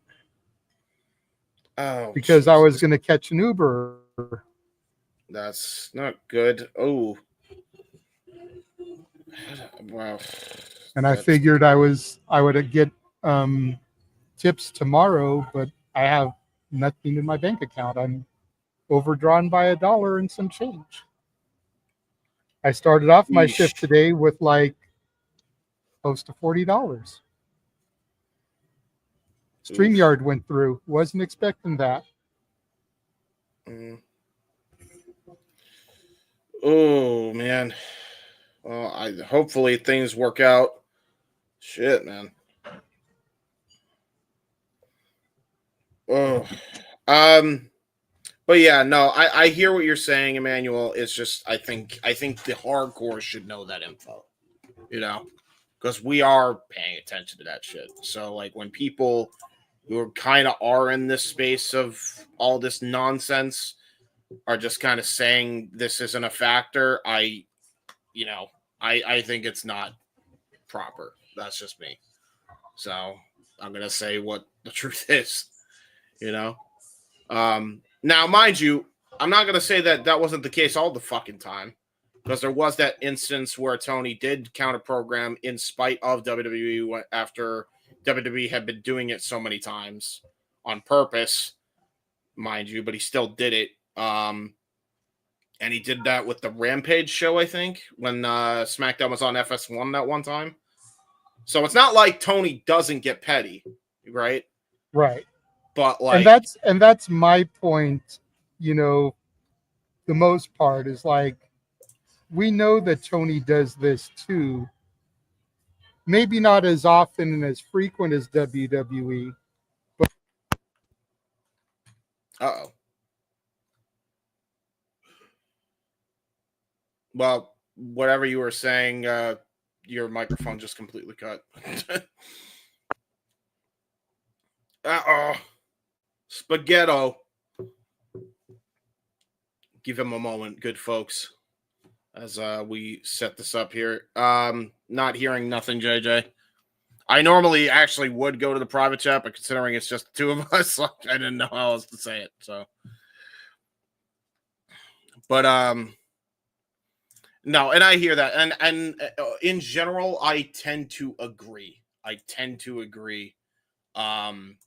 That it is petty on both sides. I'm saying that both companies need to be done with this tribalistic mindset. The problem is, one company tries to, the other one won't stop. And in this case, AEW ain't trying. WWE has had their sales representative that has gotten them all these big money deals, Nick Khan, outright say he is making it a personal mission to try to put AEW out of business. So, like, because that's the thing. Tony, I have not seen be stupid. Now, you can argue, well, Ricochet has. Yeah, but he's also teaming with Bully Ray and it's part of his characters. I hate it or love it. That's what it is, right? So he's in Hog of Wrestling, House of Glory, teaming up with Bully Ray of all people, who's a Fed guy, which is funny. The irony is not lost on me. But in general, I feel like it's never going to end because, and it goes back to what I've been saying all year. Until The Rock and Brian Gewirtz take over that company and Nick Khan and Triple H leave, because that's eventually going to happen if what I think happens with the Chanel Grant case happens. I hope anyway. That's my hope. Things aren't going to change. That's just the reality. Things will not change in WWE. Things will not change in the industry, period, until The Rock takes over. Because The Rock is a fucking wrestling guy. He's a territory guy first. He thought it was better when it was territories. He's been on the record saying that. He's also been on the record saying he's a fan of AEW. He's also did the whole thing where he wore the New Japan t-shirt and did the people's eyebrow and shit like that. So I think when he gets in there, I don't think we have these issues anymore. I don't. And if we do have these issues, it's going to be minute in comparison, because the guy that isn't in charge isn't going to take it fucking personal right now, which is kind of how, Tony is feeling. We did lose JJ. I'm not sure where JJ is, and what I'm going to do is, since I got producer permissions, I'm going to run a quick commercial break to see if I can try to get him back here. I think he had so many issues here. Oh, never mind. Okay, he's back. I was just about to run it out before he came back in, just to get you some time. You hear me okay? Yes. Yes, okay. Sir. Yeah. So I think I've figured out what happens when my computer goes robotic on me. Yep. It's when my thing is plugged in and everything's going, and then it disconnects, and then I try to reconnect it. Yep. Is when things get all robotic on me. Yeah. But so the point I was trying to make is that we all know Tony can get petty too. It just seems like it's one thing when Tony does it, and it's another thing when WWE does it. Sure. And there's a huge double standard. I will. And that's the thing that gets me. That's the thing that kind of, gets me riled up. That's what triggers me, I guess you could say, and kind of gets me in my tribalistic mode, is that the double standard is ridiculous. So, and again, there was reasons before, but it's not always been the reason. Tony's been petty and fought back, probably stooped to their low, which is how I see it. Now, Tony has not been doing any of that crap lately, at least when it comes to on purpose trying to counter program. He's also not been tweeting as much like he used to. That's good, but the other example that I gave during this was the heavy rumor all year has been Cena's final match was going to be December 27th. And Tony announced World's End for that day. Right. So while WWE hasn't made it official yet, it's a date that's been talked about for the last 3 or 4 months before World's End became an official date. So is Tony now counter programming that, or does it not count because WWE didn't make it official yet? And if WWE doesn't make it official, are they now counter programming World's End? Or because that's something that's been talked about for a while? And to Charles's point, the 13th is another day that's been discussed, but I have not heard the 13th until recently. Right. I've been hearing the 27th for months. Well, to be fair also, though, AEW has had, if we're going to go by the logic that we went with NXT, right? AEW did have the 27th or the end of December 1st, because that's when they originally debuted World's End in the first place. And if you remember, WWE countered them with a house show not too far away from where their pay-per-view was. But that was a house show. Like, it's not like it was television. You're right. I'm just saying, like, here's the reality, right? I look at that as a little bit different because that's something that goes back to the Crockett days. I hear you. They would run the same town, different shows. Yeah. And it wasn't always television. Oh, go ahead. Sorry, I'm cutting you off. It would be different to me if they were running a TV show that. Sure. And it wasn't a house show. All I'll say is this. I get where everybody's coming from in this, but my thing is this. If one company tries to not, the other company does somehow. And then that's just how it is. This is how I feel. And I know people are going to groan when I say this, and I'm going to say it again because you weren't here when I said it. Until The Rock and Brian Gewirtz take over from where Triple H and Nick Khan are, shit ain't going to change. We're always going to have this problem. We're always going to have this tribalistic takes from people. We're always going to have people getting pissed off. We're always going to have either Triple H or Tony Khan being petty. It's never going to fucking change until somebody that loves all wrestling genuinely takes over. All things considered and everything I've ever seen from the guy, that's The Rock. Point blank, period. And if you don't believe me, you can listen to The Rock outright say, hey, I'm a fan of AEW.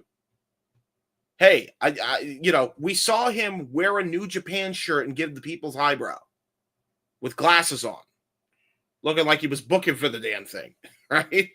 Maybe he's the one that booked Evil in the fucking G1 Climax, for all we know. Who knows, right? So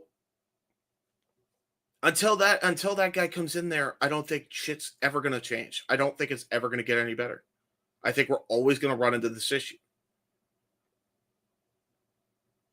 Because, like, one guy stops and then the other guy starts up again. That seems to be how it goes. You know? That's just the sad reality of it. I mean, at this point, we're going in circles at this point. Did you guys ask Tony early in the stream if he's no, Nick? I wasn't here when Tony was here, or else I could have asked him. Yes. But no, like, that's my point. Until The Rock or somebody that has a even keel mind that isn't trying to put any company out of business takes over that company, this is just going to keep happening. And it's never going to end. Right? Because, like, even if Tony is doing it or whatever, right? Or if it's the other way around, at some point, when somebody keeps pushing, you eventually have to push back. Right? That's just the reality. If there's no more pushing on both sides and there's somebody in one of the companies that is as passionate about pro wrestling as Tony is, I don't think we have this problem. I genuinely don't. I don't. And I understand what you're saying on that, Emmanuel, but that's a Triple H decision all day. The way he's booking the bloodline over everybody else is all day Hunter. It's all day Hunter. And I like the bloodline. I love me some Jacob Fatu. I've advocated for Solo Sikoa when nobody else would, okay?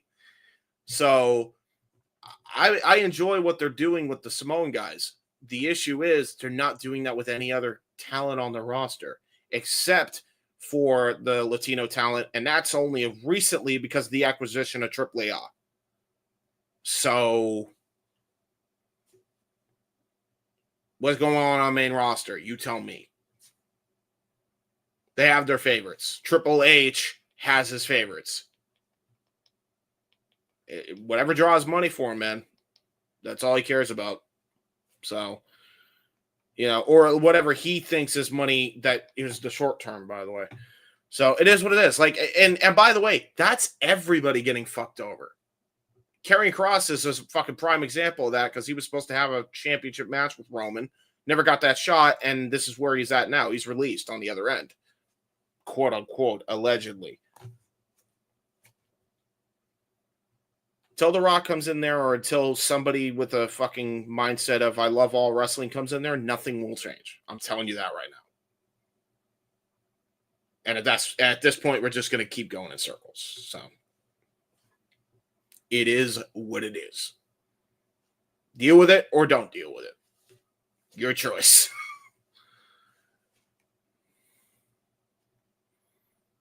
It's fair. So I think we covered everything, and we did literally the last two. So there you go. Yeah, last men standing. The I last men figured standing. we would. Yeah, probably. It is. I kind of figured we would be. I didn't know that Nick and Walter were going to dip as quickly as they did. And, well, Nick hung with us for a while. I didn't know Walter was going to dip as quickly as he did. Yeah, that was family issue. Noah and Ash I knew because they had the G1 they were going to be doing. I was hoping we would be done or almost done by then, and we were. But I didn't know about the others, so it's all good, though. Well, we'll go ahead. We will run the ad uno mas one more time, and then we'll come back. We'll do the shills, and we will get out of here. And now for a taste of things to come.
folks, we here encompass and cover all the wrestling. Damn it. All right, let's go ahead and let's start running through these shills and get the F out of here. Yay. You should do Please, this. please go and subscribe to Rage of Wrestling on YouTube. Subscribe. Dude only needs 32 more subs to get him to Vegas. Yes. You can also find Walter on Instagram, walter.cruz.940, on X and Blue Sky. What's Blue Sky? Does anybody use Blue Sky anymore? At Walter Alex Cruz. Yes. Follow Jeff Meacham on X and Insta at _Jeff Meacham, or you can find him on Facebook at Jeff Meacham.